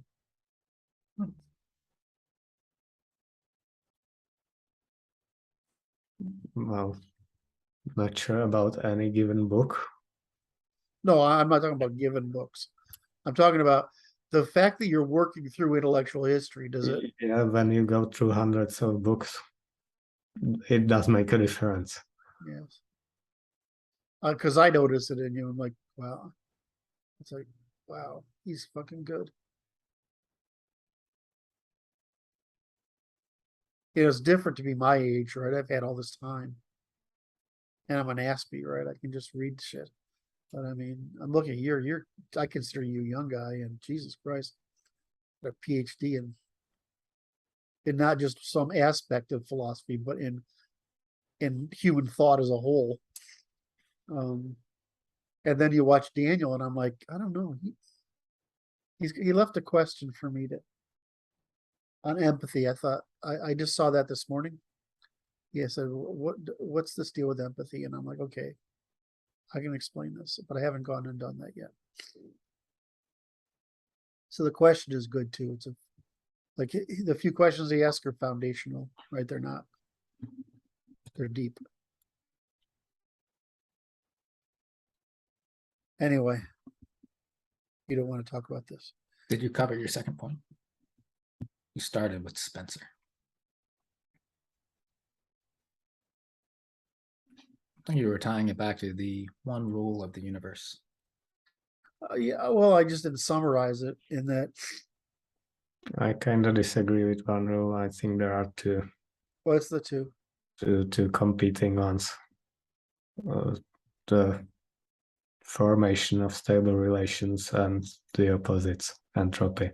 Well, I mean, that's well, I mean, I always say there's two sides to any rule, right? I mean, basically order and chaos.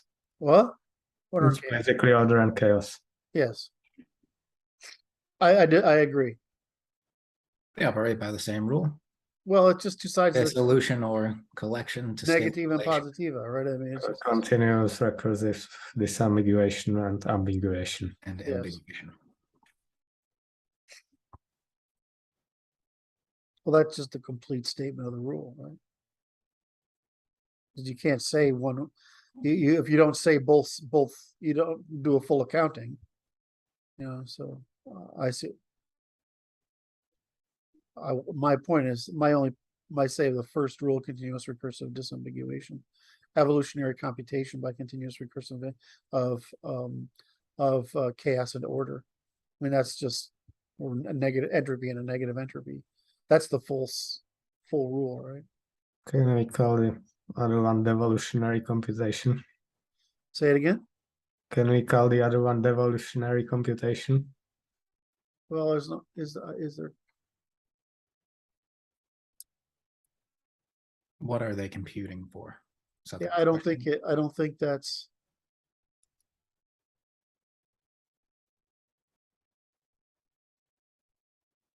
I guess why not, right? I mean, the difference is it doesn't have to discover backwards. Right. It's a reversion or destruction. I mean, if it gets the meaning across at that level, I'm fine. But if I was going to be picky,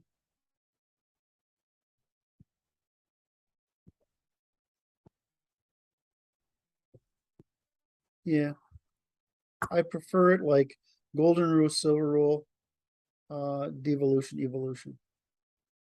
I mean, I would prefer it that consistency because I use that everywhere. Negativa, positiva, constructionism, falsificationism. I mean, justification of falsification, the remark. Yeah, I would like it to be both sides. So if you, and I'm just wondering if devolute, I don't think you have to compute a devolution. But that might not be true. Well, for humans, it's a different set of incentives. For like particles, Well, particles decay, right? right? All particles decay. Mhm. Because What about combinations of particles? And they're well, that's what I'm working through. As I'm like, Right. Everything decays. you can't the reason things don't decay. What did you say to him or me? Martin said something about not decaying. Yeah, I said everything decays. Right. Actually, So- memories and attempt Right. to resist Everything. it. Well, I mean, fucking electrons decay. I mean, it doesn't matter. Right?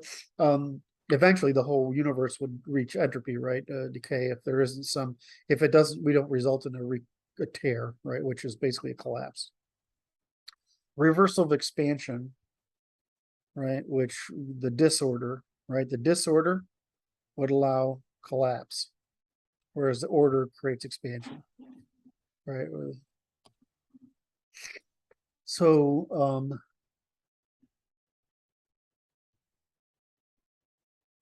I'm just trying to go through computation. So here's the deal.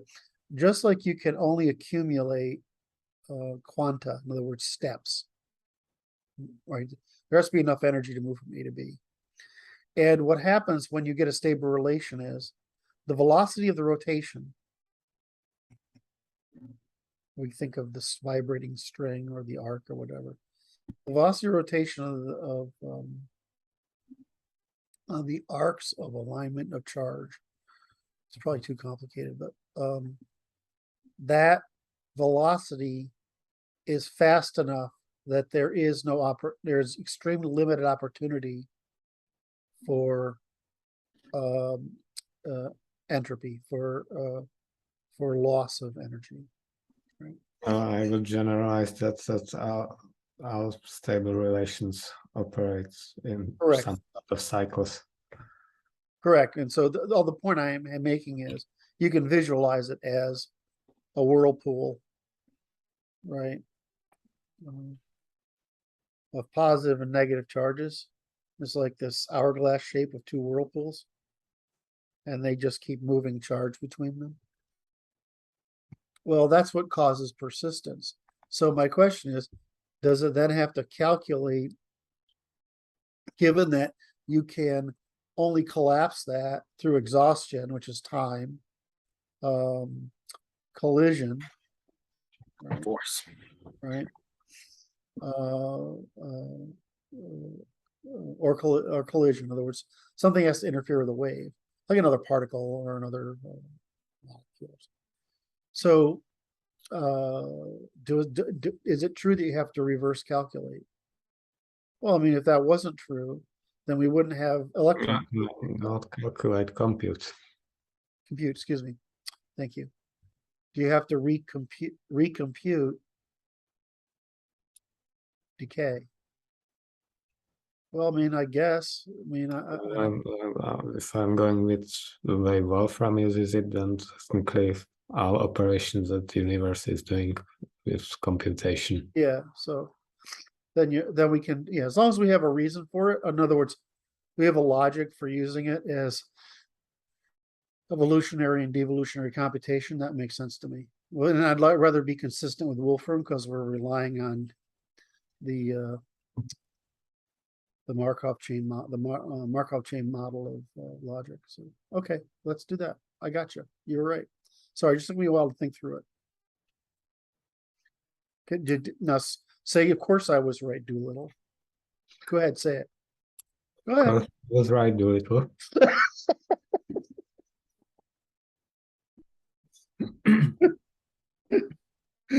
Oh, you guys are pricks. I love you. You asked me to be. It is our job. Oh shit. All right, that's that. I think that's those two were the topics I had. The only thing we could talk about is holy shit, what is this fucking world going? There's so much fucking change going on in the world right now that I'm like, okay, if there's like one thing or two things, you could say, well, predictive. You could create a field of predictions. Like, well, it's going to vary from this. And all of a sudden you say, okay, now here's another thing. Create another field of predictions. Okay, now what's the intersection between these two fields? Okay, it gets to be hard. You get to three things going on. You're like, okay. Well, that's rapid evolutionary computation at civilizational scale. Exactly.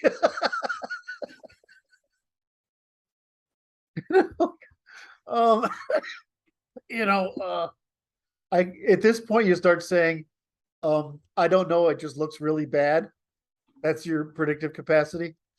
Just assume the worst and you'll probably be right. Yeah, it'll probably be okay. Well, they're all in the evolutionary competition with one another, and methods and modes of parasitism and war in order to come out on top, because they're not mediating their interactions by the law. Yeah, but you're a really good limit thinker, right? You look for, how do you phrase it? You look for limits, right? What do you call it?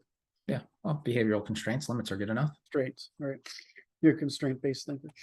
And so what I try to do is do the same thing, right? I look at what's constraining. In other words, regardless of what people are talking about, and regardless of the smack people talk, what are their opportunities and constraints? I don't think they're constrained. I think they're distracted. Explain. Meaning, I think most of them have the agency to turn the place around. It involves doing less. Distraction is a form of constraint. Yes. I'll take that.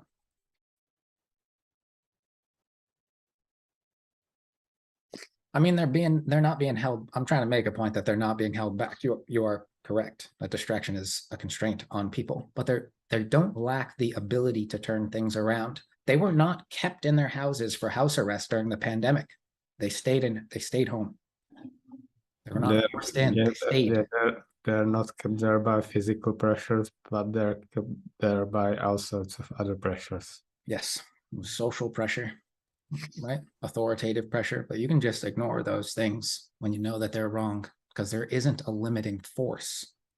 You can, but really most people don't have the permission. Most people don't have the permission to. Our people don't have the permission to. That's what we grant them with the work. I mean, in their brain, there's just no association that they can do such a thing. They need others to set the example, which is why we need an aristocracy, which is what Kurt was talking about earlier. They need an imitable thing. Like, it has to be real. It can't just be abstract. It needs to be, people need to see it and be able to imitate it in the real, or it will not manifest. And some people have to choose to be that aristocracy. They have to choose.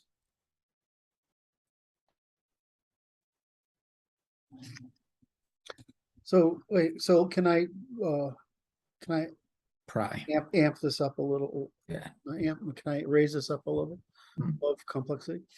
And so we know the post-war era is ending. We know that we were successful in a lot of our efforts in the post-war, but we've learned that colonialism doesn't work again, even this way. In other words, even economically doesn't work. We use informational culture.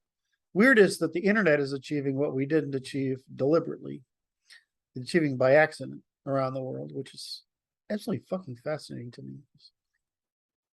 Absolutely amazing to me that this stupid thing we did is changing the world more than everything else we've done since 1400. And it's fascinating to watch how fast it's happening. Now, the problem is that what's it changing? And how fast is it changing it? So that change is happening, but you still have the traditions of people's power structures In other words, their metaphysics, their politics, their elites, still trying to maintain power. And it's largely working. And so pretty much everywhere. I don't know how long that will or can last, but it's still working. Because internet got us into information age, and the group strategy revolves around manipulating information to then manipulate people. Yeah, but so what does that mean for? Well, they have to destroy the informational commons in order to maintain power. Right, that's what I would think, but I mean, we didn't have an informational commons like the internet before the internet. Right, it was you had information more like an institution, a local institution. And the way the internet did is gave us international commons, where institutions have difficulty framing. Right. Anyway, so Martin, did you have something else you were going to? I felt like we distracted you from what you were going to say about that. No, I felt like I interrupted you. No, okay. So if I look at it, what I see going on is pretty simple, right? It's the exhaustion of the introduction of market. We call capitalism, but rule of law in markets and free trade. On one hand, sufficient for us to keep momentum behind this drive of domestication into market, right? Finance, we call it market capitalism. And that's partly an end to endless growth, which baits people into it. The second thing, so that's the second force. The second thing is the external cost of this has been population collapse. And so the earlier you began your adoption of modernity, the earlier your population collapse, with Japan and Germany being the best examples, and we'd be the same except for churchy people and immigration. Apparently churchy people like to fuck more, I guess. That's just, they're all happier anyway. Loving Jesus means you have a better sex life. I gotta sell that. I bet we can sell that one all fucking day long. Sorry, I thought I'd get more laughter. I didn't even get a crack a smile out of Martin with that. I'm sure it has something to do with their stance towards contraception. With what? On their stance to contraception. Yes. At this point, I'm thinking maybe there need to be contraception licenses. Yes. That you don't get if you haven't produced enough kids. Yes, that's pretty good. I like that. You're smart. Then, so we have economic opportunity. And realize economic opportunity is there because the exhaustion of that is there because we didn't maintain military control over research and development like we had in the past, right? And so military drove in research and development, which was supposed to produce a competitive national advantage. But the interest in spreading this stuff, creating neutral trade zones, actually prevented us from maintaining a technological advantage. Where China is doing the opposite, right? They have a 1.4 billion population, 1.1 of which live in sub-Saharan African, Nigerian levels of poverty, and 300 million of which is roughly the number of Americans, of which are in the advanced economy. So what they're proving is that 300 million people under where they direct capital to strategic investment, it defeats direction of capital, defeats purely market-driven direction of capital. Does that make sense? So we have that error, We have the exhaustion of the economic opportunity because of it. We have the demographic collapse. And we have those parts of the world which maintained imperial structures, which are Russia, Iran, and China. And they they want to maintain those power structures because federalism, in other words, breaking Russia or China into its smaller states.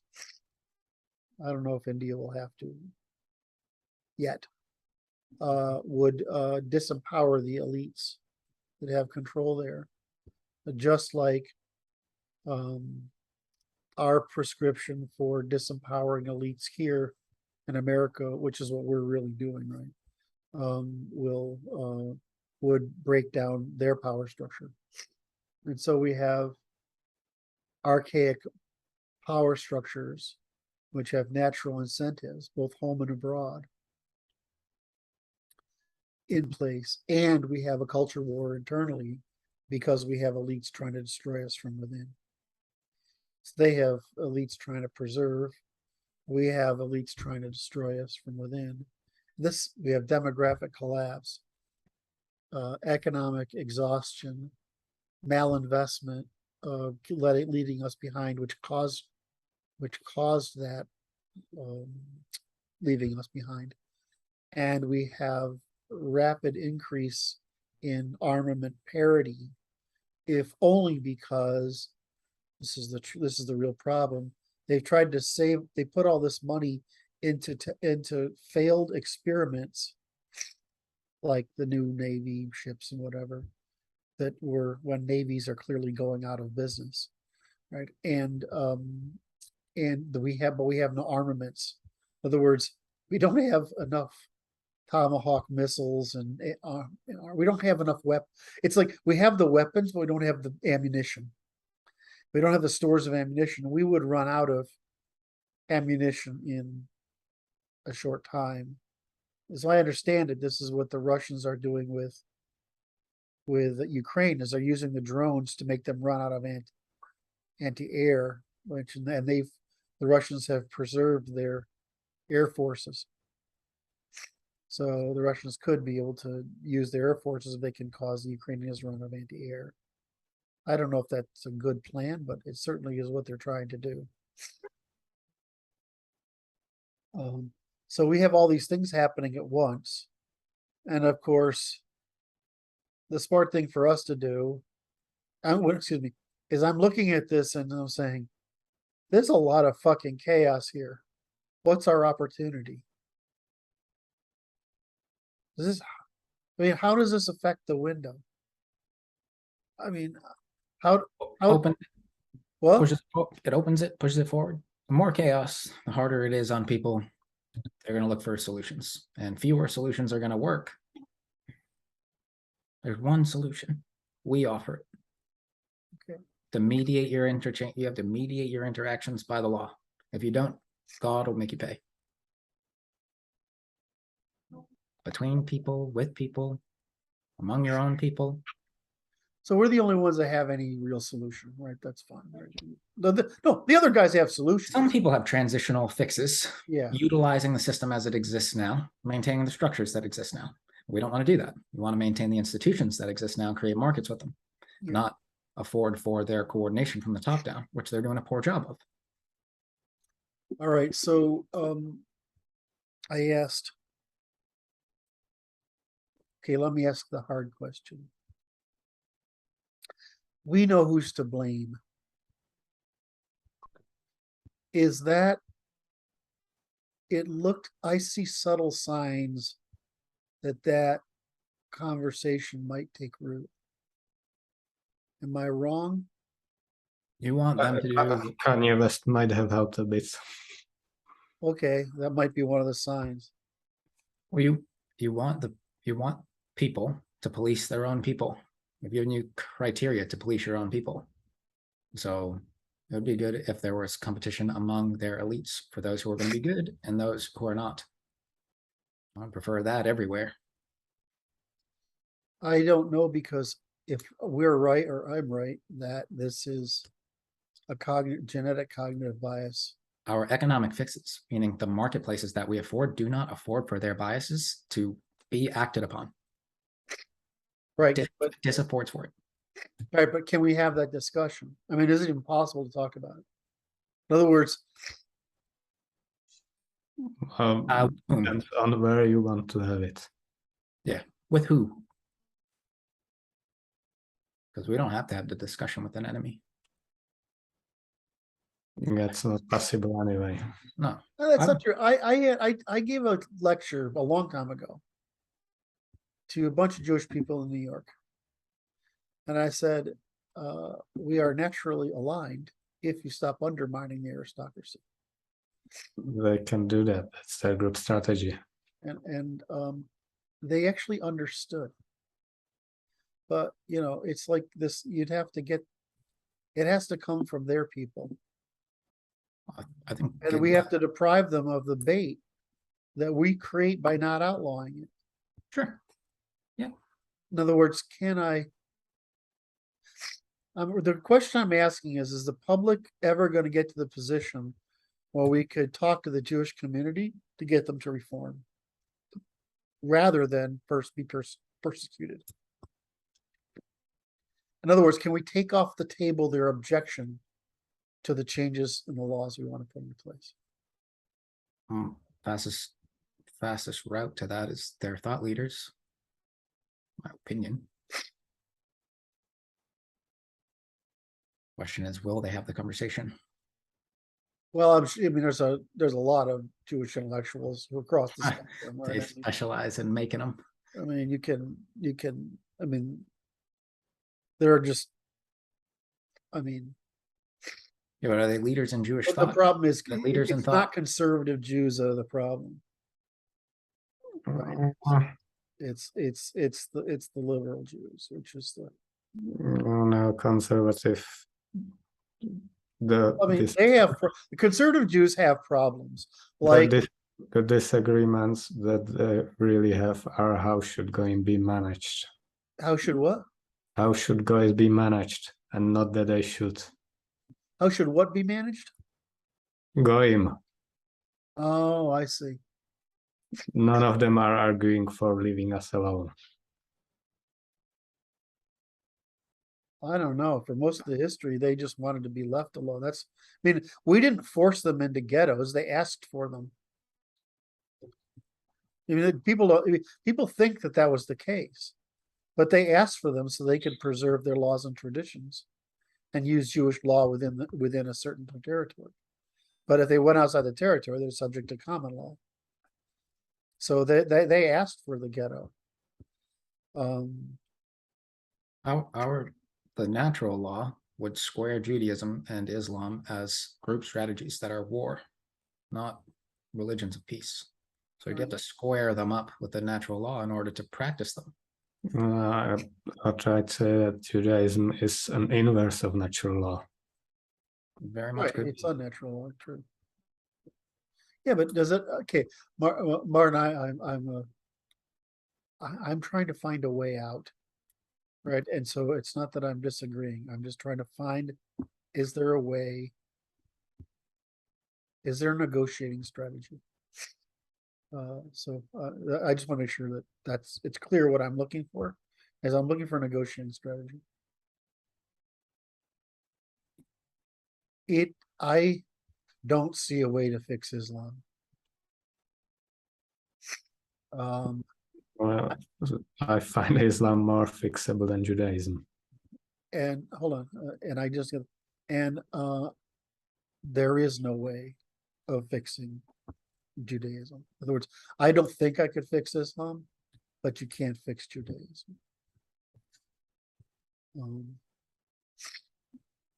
Because it had to invent big lies and justify themselves, those big lies. The thing that, Jesus fixed Judaism. Well, I mean, yeah, how did that work out? So poorly. It's worked out poorly thus far. Martin, thanks for asking. But I mean, he did because he gave you the agent arena operation strategy that disabuses you of your group strategy. The Jews that didn't want to be Judaized took that opportunity to leave. We're dealing with descendants of those that didn't. It's just that Jewish success is nothing to do with Judaism. It's to do with selection. Correct. Well, but Judaism contains selection pressures. Right. I mean, I'll make sure that that's Those pressures are to not pay for their lower class, correct. right? Because they beat that out of them. So Also is that, I mean, we finally know that the reason Jews developed such advocacy literacy is so that they could use by the Egyptians because they were hated. They were an outcast people. And the Egyptians, when they expanded, found that the Jews were a group of people they could use, they could trust, because everybody hated them. Right, so they could use them as scribes and administrators over the conquered people, right? And so this ended up being what? Tax collectors. Correct. Because they were trustworthy. It's the same thing most empires do, is they take people from region A and put them in region B, and B and put them in region A, is because they don't have any in-group bias, right? They favor the empire over them. So we know where Jews got this from, and it turns out that literacy is a form of secrecy, right? Right, and allows all sorts of literacy and mathematics together, allow to form a lot of tricks that are counterintuitive to average people who don't have instruments of measure like writing and mathematics, or counting at least. Arithmetic is the right word. So, I mean, if you select for that process for a couple of thousand years, people used to think it takes a long time to change a gene pool. It does not. It takes 6 generations to change a gene pool. You can have marked difference in 4. So, I mean, if you do that all the time, and then what they did, of course, is they put their reproduction to rabbis. I mean, the rabbi I'm friends with, I can't remember how many, he has 9 kids. I mean, they pay him to have kids, right? I mean, whereas what we do is we put people in monasteries, so our aristocratic population never got over a few 100,000, where their population turned into essentially a middle, upper middle, and lower upper class. They don't really have an upper class because there's no political responsibility in Judaism.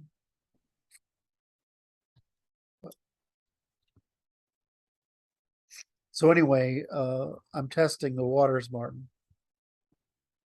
Is there is there a negotiating? In other words,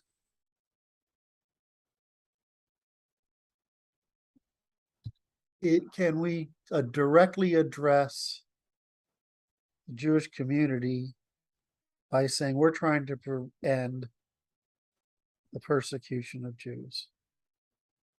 By ending Judaism. Well, I mean, I don't know if we're ending. That's what hold on, let me work through it. In order to do that, we have to change these laws.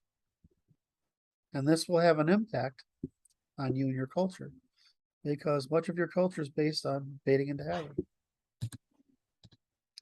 Much of your intellectual tradition is based on baiting into hazard.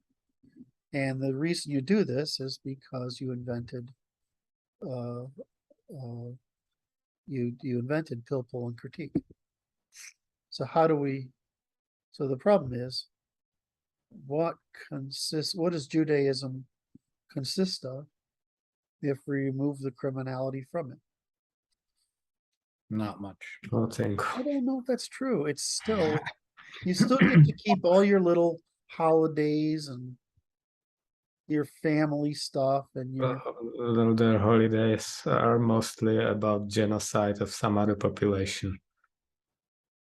yeah. to be wanted here.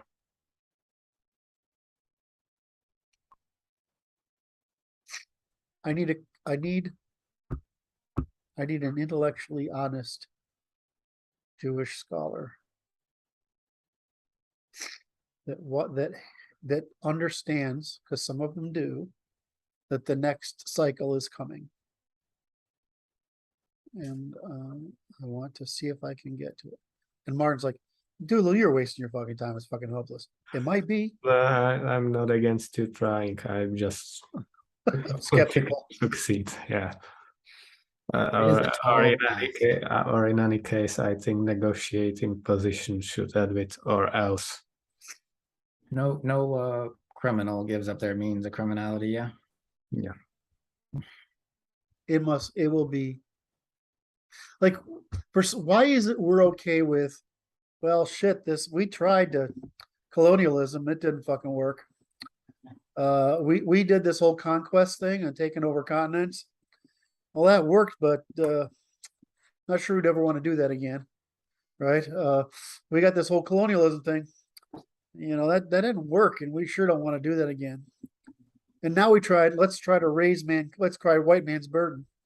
Let's try to raise all mankind out of ignorance and poverty. And that didn't work so good.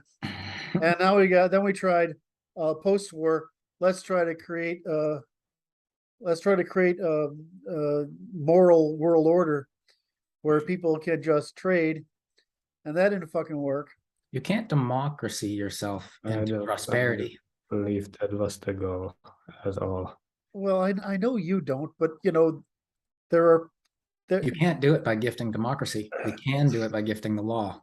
Democracy wasn't gifted; it was forced upon. Correct, and they're not going to vote themselves into prosperity.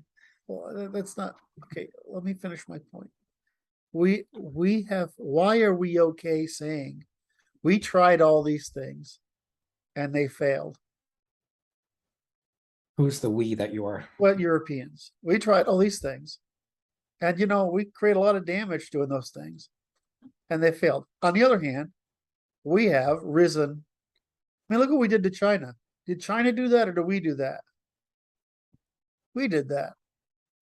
The Chinese only took advantage of what we gave them.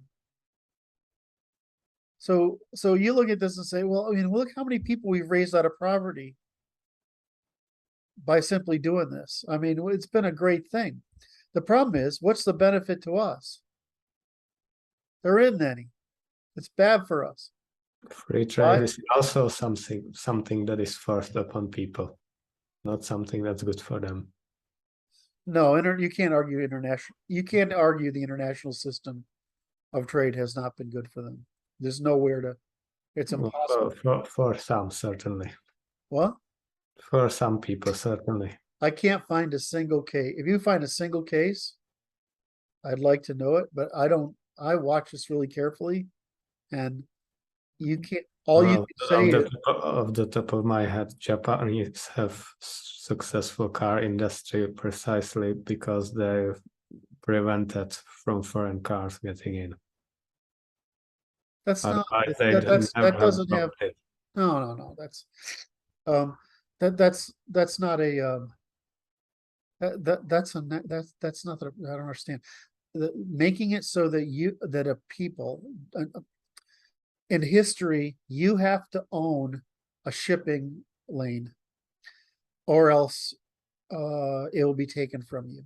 So basically you had to have empires to control trade routes, because empires monopolized resources and trade routes. And so what we did is we eliminated that. So that meant all the players in the world, little people, little countries, can engage in that international trade. It doesn't mean that people couldn't use trade policy for protectionism. It just means that international trade was conducted and relatively free of piracy and with under relative market conditions by trade. Okay, then we're talking about different things. Right. And so that strategy worked tremendously. So what's happening is that as we're trying to withdraw that because we can't pay that cost anymore. Policing it's too expensive, especially to try to police Arabs. Forget that. Come on, that was supposed to get a joke from you. That was supposed to get a laugh. Nobody can police Arabs. Well, it's like, yeah, obviously. It's like obvious. It's not funny because it's too obvious. And then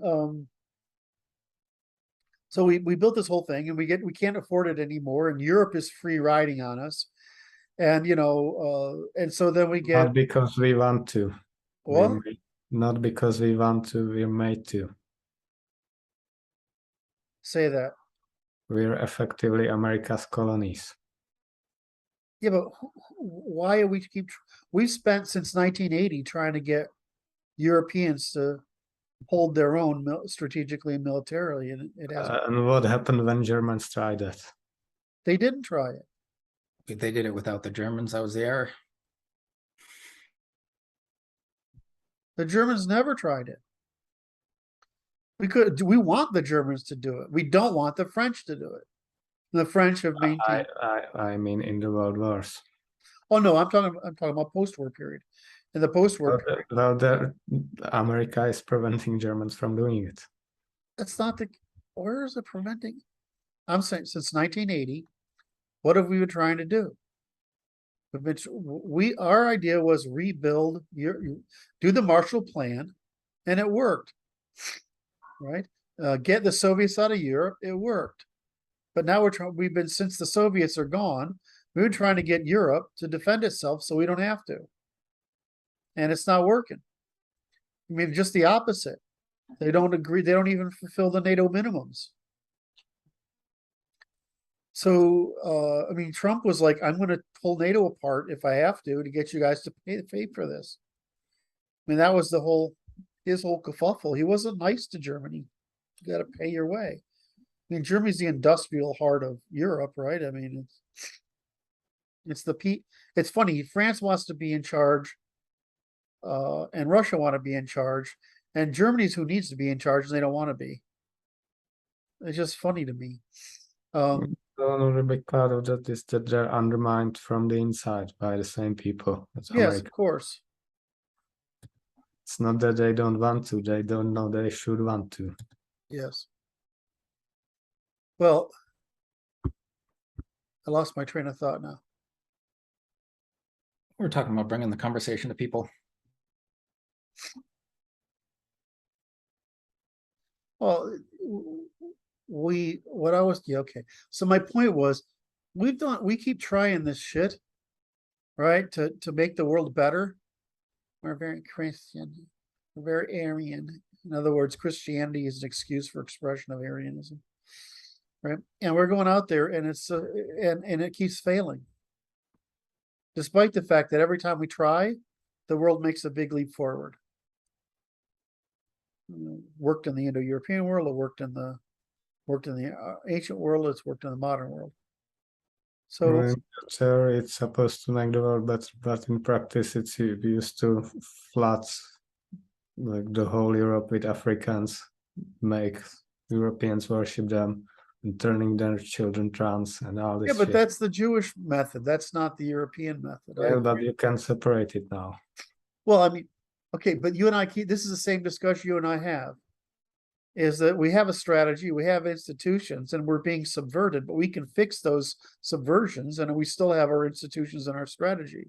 And so, I mean, I agree with you that this problem exists, but I also argue that it's very hard to create those institutions and strategy, but it's really easy to get rid of the problem of the enemy. So if you want to get rid of the problem of the enemy, it's just a matter of getting the guys together.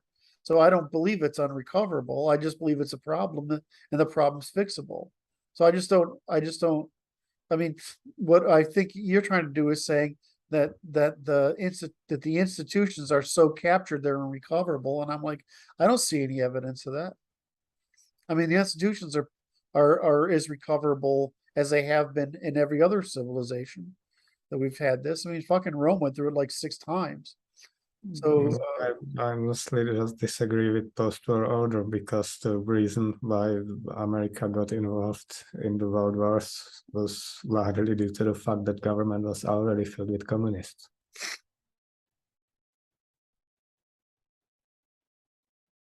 Okay, I won't disagree with that.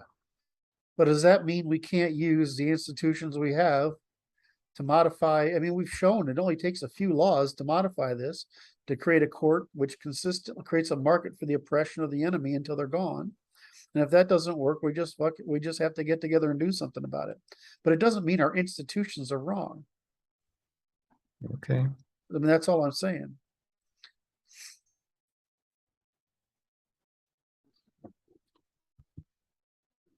I mean, we don't have to invent a new kind of man, a new kind of civilization to win. We just have to show up. Yes, that's what I'm saying. So the point I'm trying to make is there a way to get through? Is there a way of at least opening negotiation with the center-left Jewish community along the lines of you're going to get cleansed again unless you change your behavior? And if you believe your behavior is good, well, you're just wrong. And nature proves you're wrong. So how do we fix this? And the reason is, of course, is I consider they're bought and paid for. We might as well use them. So is that a horrible way of putting it? But They're ours. What? They're ours, is what you're saying. They're ours. I mean, wouldn't their positions just be filled with our people if they weren't there? Say it again. Wouldn't all those positions in which they're supposedly good just filled with our people whose place they're taking? Well, let's use some great examples. Blinken's Jewish, right? What's his name? Anthony. Like you said, they're great at medicine, but Well, they're great in medicine. motivation isn't that much to help people, but to have the high status that comes with it. I'm just trying to find some cases. Where's Blinken Wikipedia?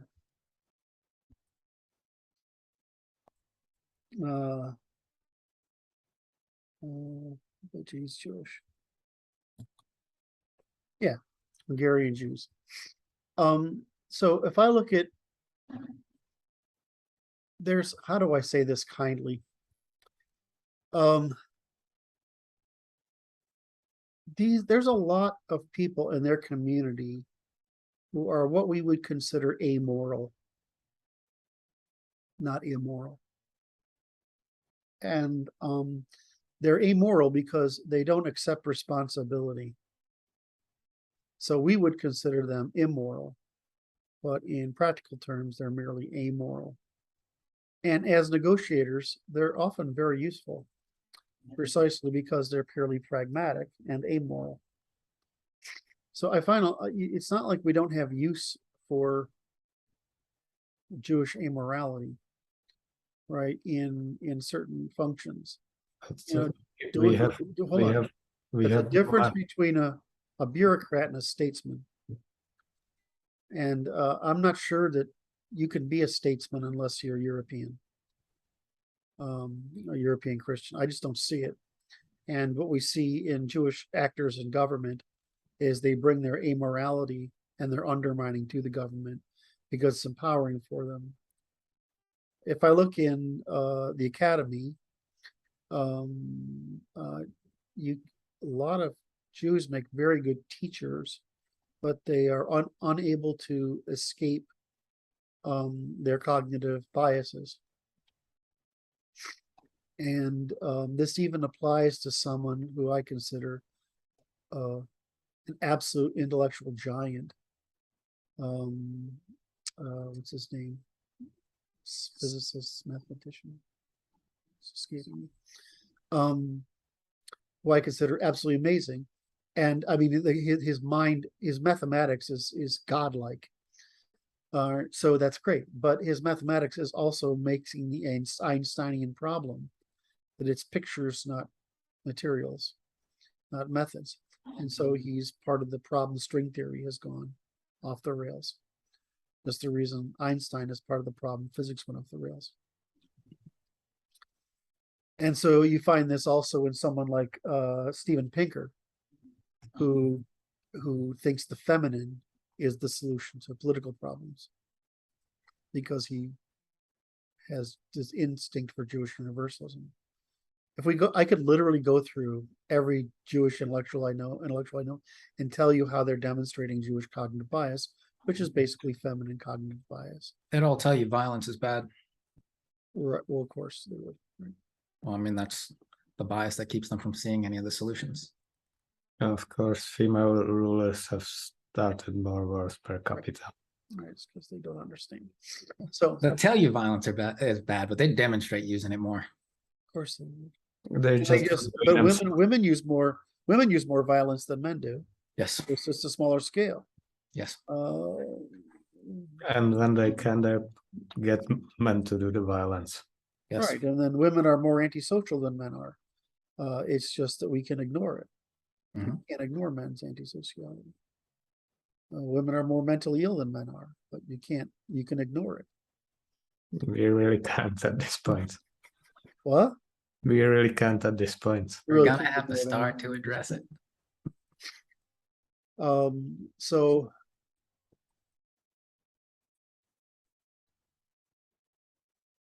what do we get? So the problem is, can I keep asking this question is, it seems to me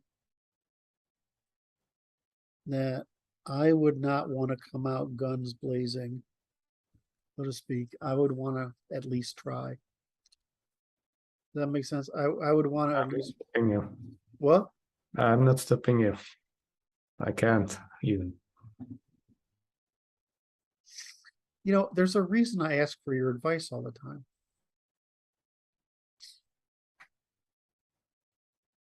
I just don't assume I'm right. You know? Well, go ahead and This is try. why you get to say I'm right, Doolittle, or give me that grin or whatever, is because you're often right. But I don't assume I'm right. I just try to falsify whether I'm right or not. I'm trying to see if there's and it just I'm almost certain it would fail. But I think it's better for our own people if I come out and try first. Put the ball in everyone else's court. Right. Don't choose. I don't want to give them the opportunity to double down. Right. In other words, give them the choice before you go give them prosecution.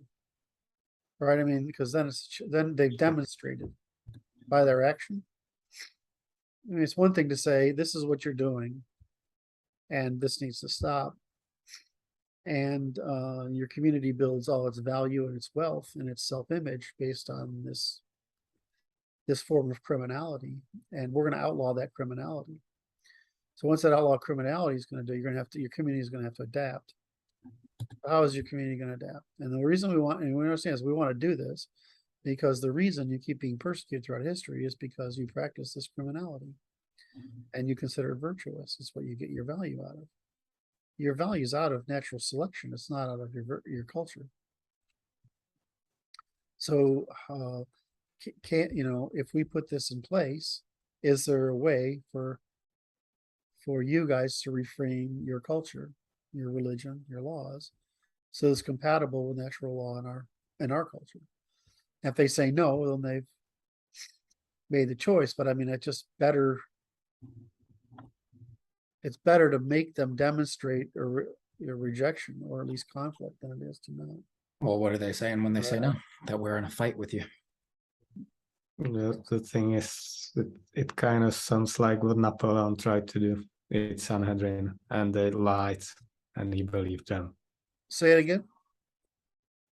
It's like what Napoleon tried to do with Sanhedrin, and they lied to him, and he believed them. It's the same thing with what the Spanish did. They just lied and went along anyway. Well, because they're convinced they're right, and their whole culture is built on. I mean, I can't argue. I would do the same thing. right? They're not you, they're not us. However, if you look at the rate at which Jews are outbreeding, where they're secularizing, we'll have solved this problem. We'll have solved a lot of this problem in 6 generations of their culture. Where it's going to happen because they're like 40. There's the same percentage of Hispanics, Asians, and Jews out marry into whites, 40%. You just do that long enough, and eventually you've got integration. Yeah, but that's what actually always prompts them to turn Judaism into something new. Well, I know what. So Christianity made them turn into Talmudists, right? Then Yeah, Enlightenment. but then we haven't met that with outlawing the behavior. All we have to do is outlaw the behavior. We just, we don't do what they do, so it's inconceivable that we have to outlaw it. But since we can't, it's like, why can't we imagine? It's like we can't imagine how evil women are, right? But we deal with their evil every day. Why? There's something in us that lets us tolerate that. And what it is? It's the threat of their false promise of non-aggression. So they hide behind what appears to be a promise of non-aggression. They hide behind appeals to reasonableness. And they're neither reasonable nor lacking in aggression. They practice aggression. They're unreasonable, and they're seditious. And so we have this problem with women are innately this way. Jews adopted that method of group strategy. But, I'd certainly like to stop having purges. I'm sure they would too. We've had our Reformation, right? We had the Reformation. We've had our second Reformation now. And they haven't really had theirs. They call it a Reformation by, what do they call it? Observant, non-observant, I don't know. There's a word they use for Reform Jews, right? And they need that. And what that means is adaptation to our Reformation, so the strategy persists under new conditions. Right, and so all we have to do is fix this underlying illegality of the strategy. I mean, you people adapt, right, or they leave. So I'm still stuck with my belief. What you're saying and what everybody else is going to say is they're just going to invent a new way to engage. Try. Right, and I'm like, Try. I'm not sure you get out of what we've done here. I don't think you get out of it. Pretty sure you can't get out of it. I'm almost positive. I mean, it might be something more abstract. In other words, it might be something incredibly novel, but we'll eventually catch it. And that means we can outlaw it, because once it's in the law, as a general rule, new applications are just more advanced, right? I mean, Ponzi schemes were a pretty good innovation, but they were only possible because of inventions in finance. And Fonzie wasn't the first guy to do it, by the way. He's just the guy to do it with the most fraudulent intent, right? Everybody else had done it because they're stupid. He just did it by design. I've read his biography. It kind of sounded like his first intentions were good, but then he started doing this because he couldn't deliver on what he promised, and that he started doing it. Every guy I've studied, that's how it happens. Every guy I've studied, that's what happens. You get baited into the hazard. So you have to remove. It's not only others bait you into hazard. You can't bait yourself into hazard, which is a great concept. We should see that all the time with internet influencers. Yeah. Once you get an audience, the audience captures you. Yes. Because there's a consensus. That's one of the reasons, like I've got we've lost about $200 a month in donations. So I've got to go put the thing back up and see if I can recover $200. But I keep telling people, unless it's to pay for Martin, right? I don't want to make a lot of money come through here, because I don't want to ever be in a position where I have to counsel what I say. right? I mean, it's one thing to say, well, we're trying to have a benevolent conversation about a controversial topic here. Because we're trying to find a way out of the issue. But it's another to say, I'm gonna, in other words, it's one thing between moderating your language and changing your position, right? We need the freedom to change our position against the world. Yes. You have an audience that pushes us into one solution. We're going to get squeezed into that one solution. Then you have to defend the solution. Well, you are writing a book, but it's the only book necessary because it's a textbook and everything is emergent from the foundational laws that you're putting in there. Yeah. So you actually have to deal with this place. Well, what we're teaching people is that practice is the theory. Explain that for the audience, because that was beautiful. I mean, you have to actually act it out in order to integrate it into your being. Oh, I see. Yes. Right. You have to practice it. It's the law. It's science and spirituality and action to forge you in ultimate decidability, given the variables at hand. Yeah, I have a thing, because I actually really like most Jewish people I know. Yeah, my wife is half Jewish. Yeah, I mean, so I'm like, I don't want to. This is my thing: is that the people are good, the politics are not. Their politics are terrible, but everyone's politics are terrible, other than ours. Right, and I'm trying and even ours in this moment are are not so bad. good. They're very, very bad. So that's, to me. I gotta. Who's that? I don't want to use his name. Remember the Arab guy that was at the Arab lawyer that was at your last party? The guy. Oh, yeah, of course. I absolutely love this fucking guy. I mean, he's a beautiful human being, especially for a lawyer. Yes, that was supposed to be funny. Yeah, it is funny because he is. He is a beautiful human being, and I find that most people who have responsibility for others turn out to be pretty good people, right? Just how, because you're not going to get the responsibility, right? Can't not. You can't, right? And so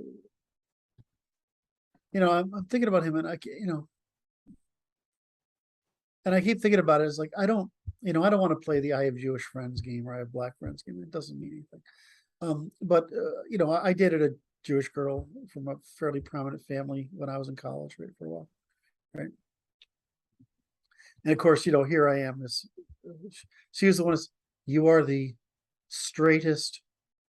What she meant was she was the most conservative, rule-abiding, straightest guy I've ever dated, right?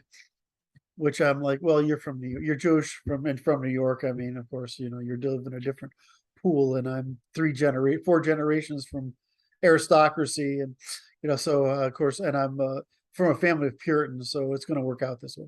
So so she goes out and says, so we go out for a while, and I'm like, the difference is just responsibility. They don't take responsibility for the commons. They take responsibility for not having the commons limit their opportunities. And those opportunities are not always, they think are good, but they're not.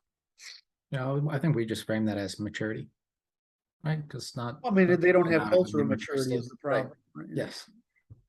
And I always say it is, they can't maintain a state. Well, I mean, that's the reason, is you have to be a grown up to maintain a state.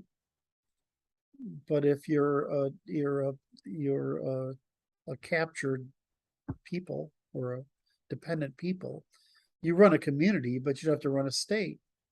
They're all running them for personal gain. They're privatizing the commons, right? Privatizing their gains, socializing the losses. So I'm like, well, we paid for them. They were expensive. I want to keep them. I'm watching Martin out of the corner of my eye to see if his head will explode.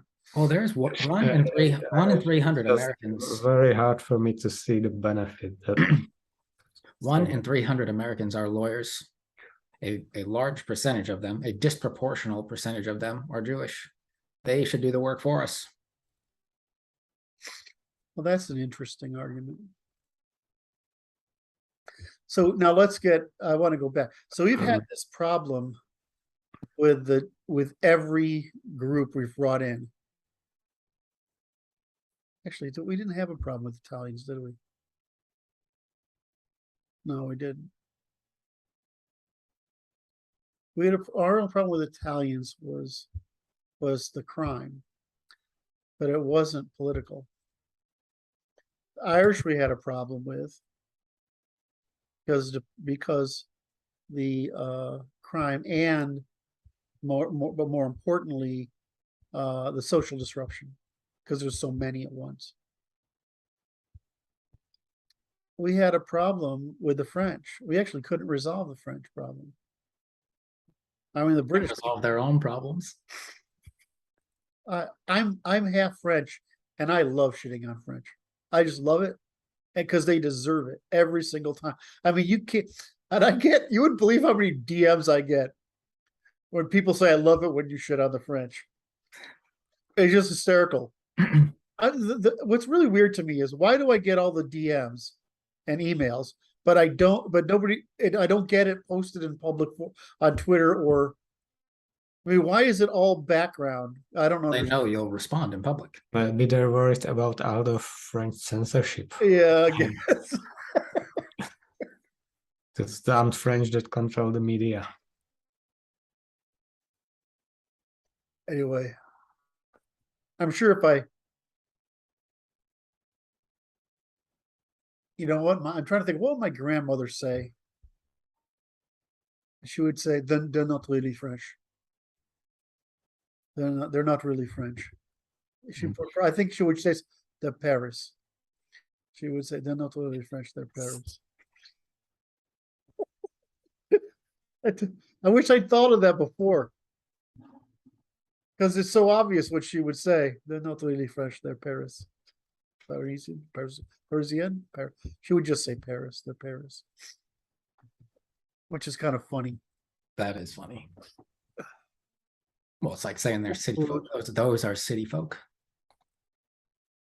Well, it's more like the way we pick on the bureaucracy or the news media. Those are their credentialed.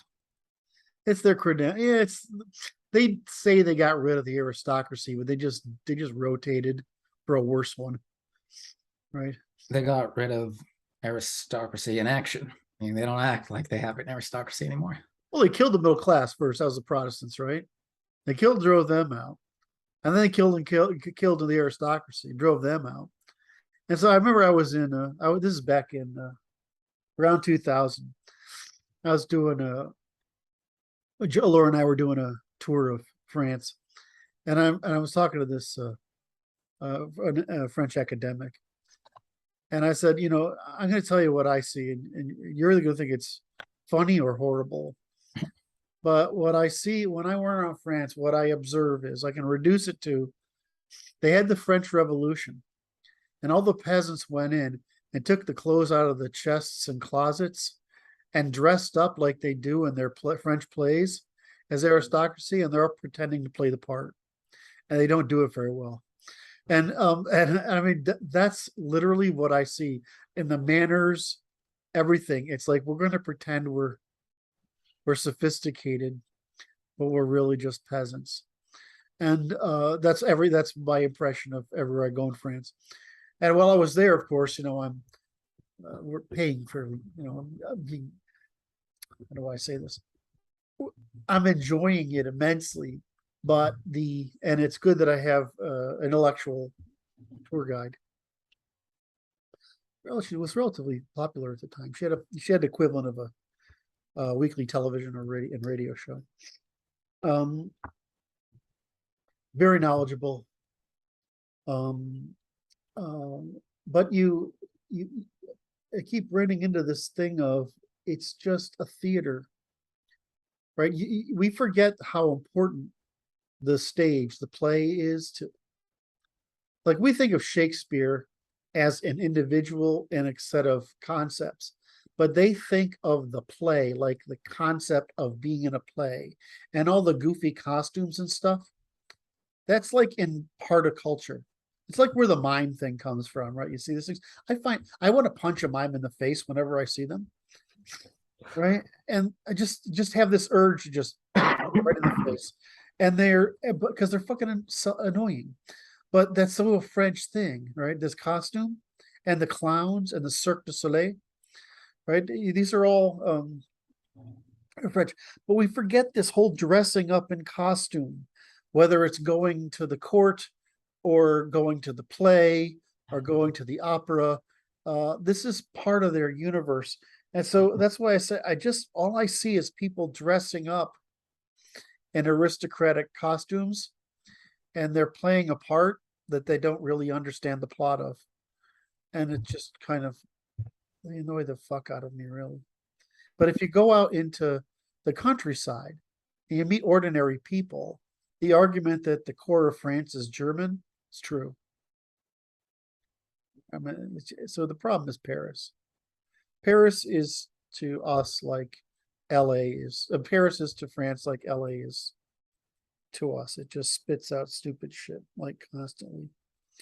I mean, So anybody. are you saying Julius Caesar should have finished the job? Yeah, he really should have. Fuck. Because what is the?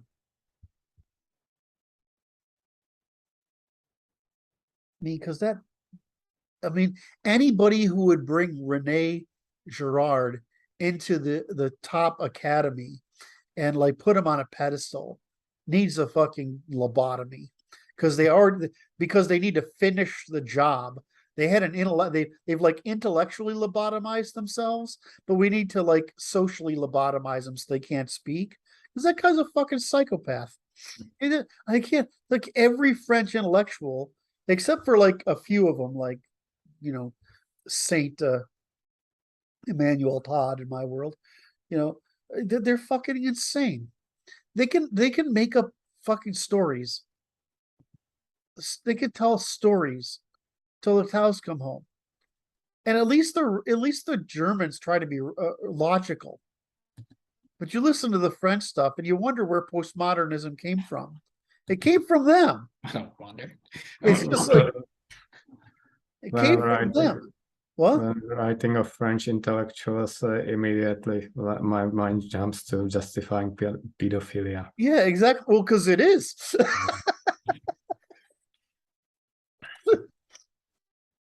And it's just like how and they're so proud of it. I'm like, the French Revolution was a catastrophe, right? The Napoleonic expansion was a catastrophe. The destruction of the Germans as the core of European civilization was a catastrophe. The first world wars that they were a catastrophe.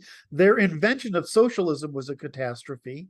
Their feeding socialism to Marx to create through Hegel was a catastrophe. Their bringing of the Jewish neo-Marxists in and creating postmodernism was a catastrophe.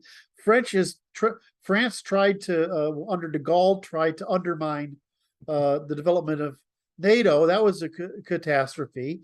And I mean, the French attempt to build the EU has been a catastrophe. What did the French do except pay attention to me because I am good? I mean, they just make me nauseous. And then the men dress like women. What the fuck? And the women screw around like whores. I don't understand what look, you can go to Italy, right? And you go to Italy and you can see the whole romantic bullshit going on in the men and women dancing. But it's still like, I don't know why. You find some Italian guy plowing through chicks, right? And it's like it's not evil. I don't know how to describe it, right? But when everything they do in France seems like surreptitious and treasonous and seditious, like we all need to be either Slavic or German or Scandinavian. But all this stuff that happened, anything that's close to France, it's just bad for you. Am I shitting on the French enough now? Mhm. I mean, I'm going to get a whole bunch of positive feedback for this one. Did I show you what happened with ancestry in the French? Did I go cover that yet? I think you mentioned it somewhere. Not sure if publicly. So if you look at ancestry.com, right? They've got France as the lower half of France. That's where you come from if you're French. And there's nothing in the upper half of France. There's no block for French in the upper. You know why? Because the actual map is, you can't tell the difference between the south of England and the north of France. There's no fucking difference. They're the same goddamn people. All right, there's no genetic ability to distinguish between the north of France and the south of England. And so apparently the French government didn't like this. And so they actually started suppressing DNA tests. Well, they use it as the argument is that, of course, they don't want paternalism questioned in a country where the women fuck like whores.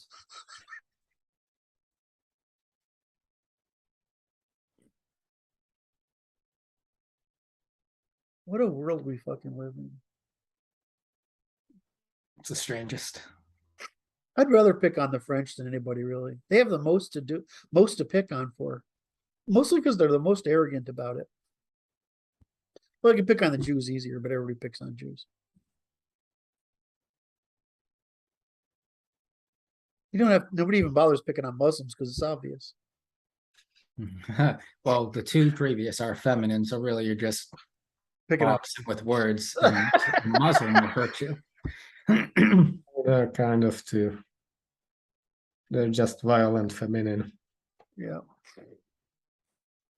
Okay, have we done enough trash talking for one day? I don't know if there's is there such a thing? I don't know. I don't know. I mean, if you've got beer, food, and trash talk, I mean, you're good for 24 hours a day, really. Right? Who was that guy that brought the fresh salmon, Brandon? Jesus Christ, that shit was good. The locals. Speaking with the locals. You know, some average people, which I really like. Like, he's an average guy. I like average people better. Yeah. Well, most of our people consider good are credentialed people, and they're not good. Yeah. They're not good people. They lean on their credentials. Isn't that sad? Yes. Yeah. Very. It was worse to learn. It was like people that you looked up to growing up. That they were your teachers or things like that. I definitely had a high and mighty attitude that I've only in my late age have realized how accurate the criticisms were. Yeah. Yep. Yeah. I didn't really consider myself having such a I'm better than you, don't bother me attitude, and because I never really felt that way. It was more like, how could you be that stupid? I didn't think of it as I'm better than you. I just, but I really did. And I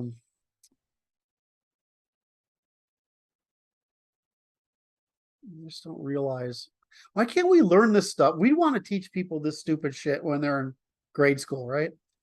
So they don't have to bumble through life. I mean, look at Martin. He had to go all the way to the left, then to the right. I mean, Jesus Christ, that was a hell of a journey. Did you get any like mental whiplash from the stress of the change?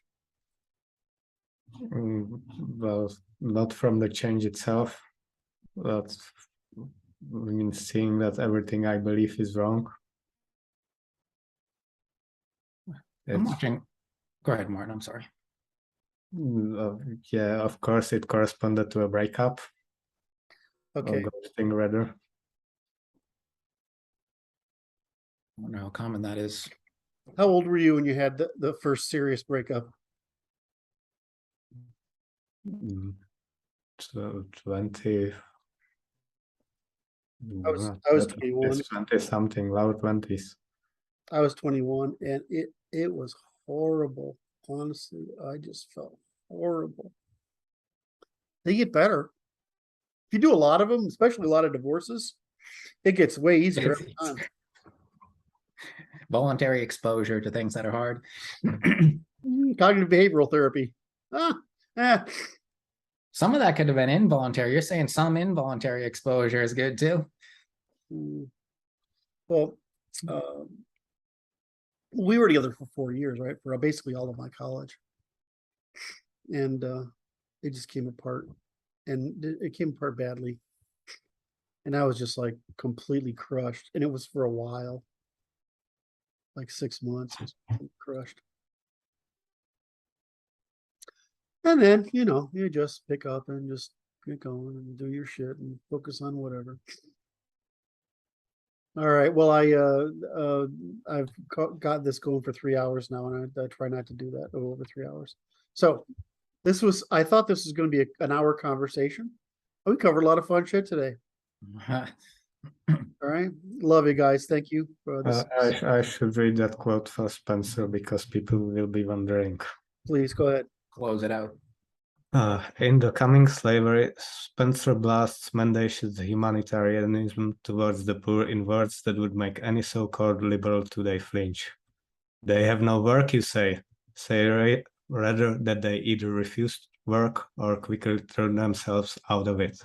They are simply good-for-nothings who in one way or other live in the good-for-somethings, vagrants and sots, criminals and those of the way to crime, youths who are burdens on hard-work parents, men who appropriate the wages of their wives, fellows who share the gains of prostitutes, and then, less visible and less numerous, there is a corresponding class of women.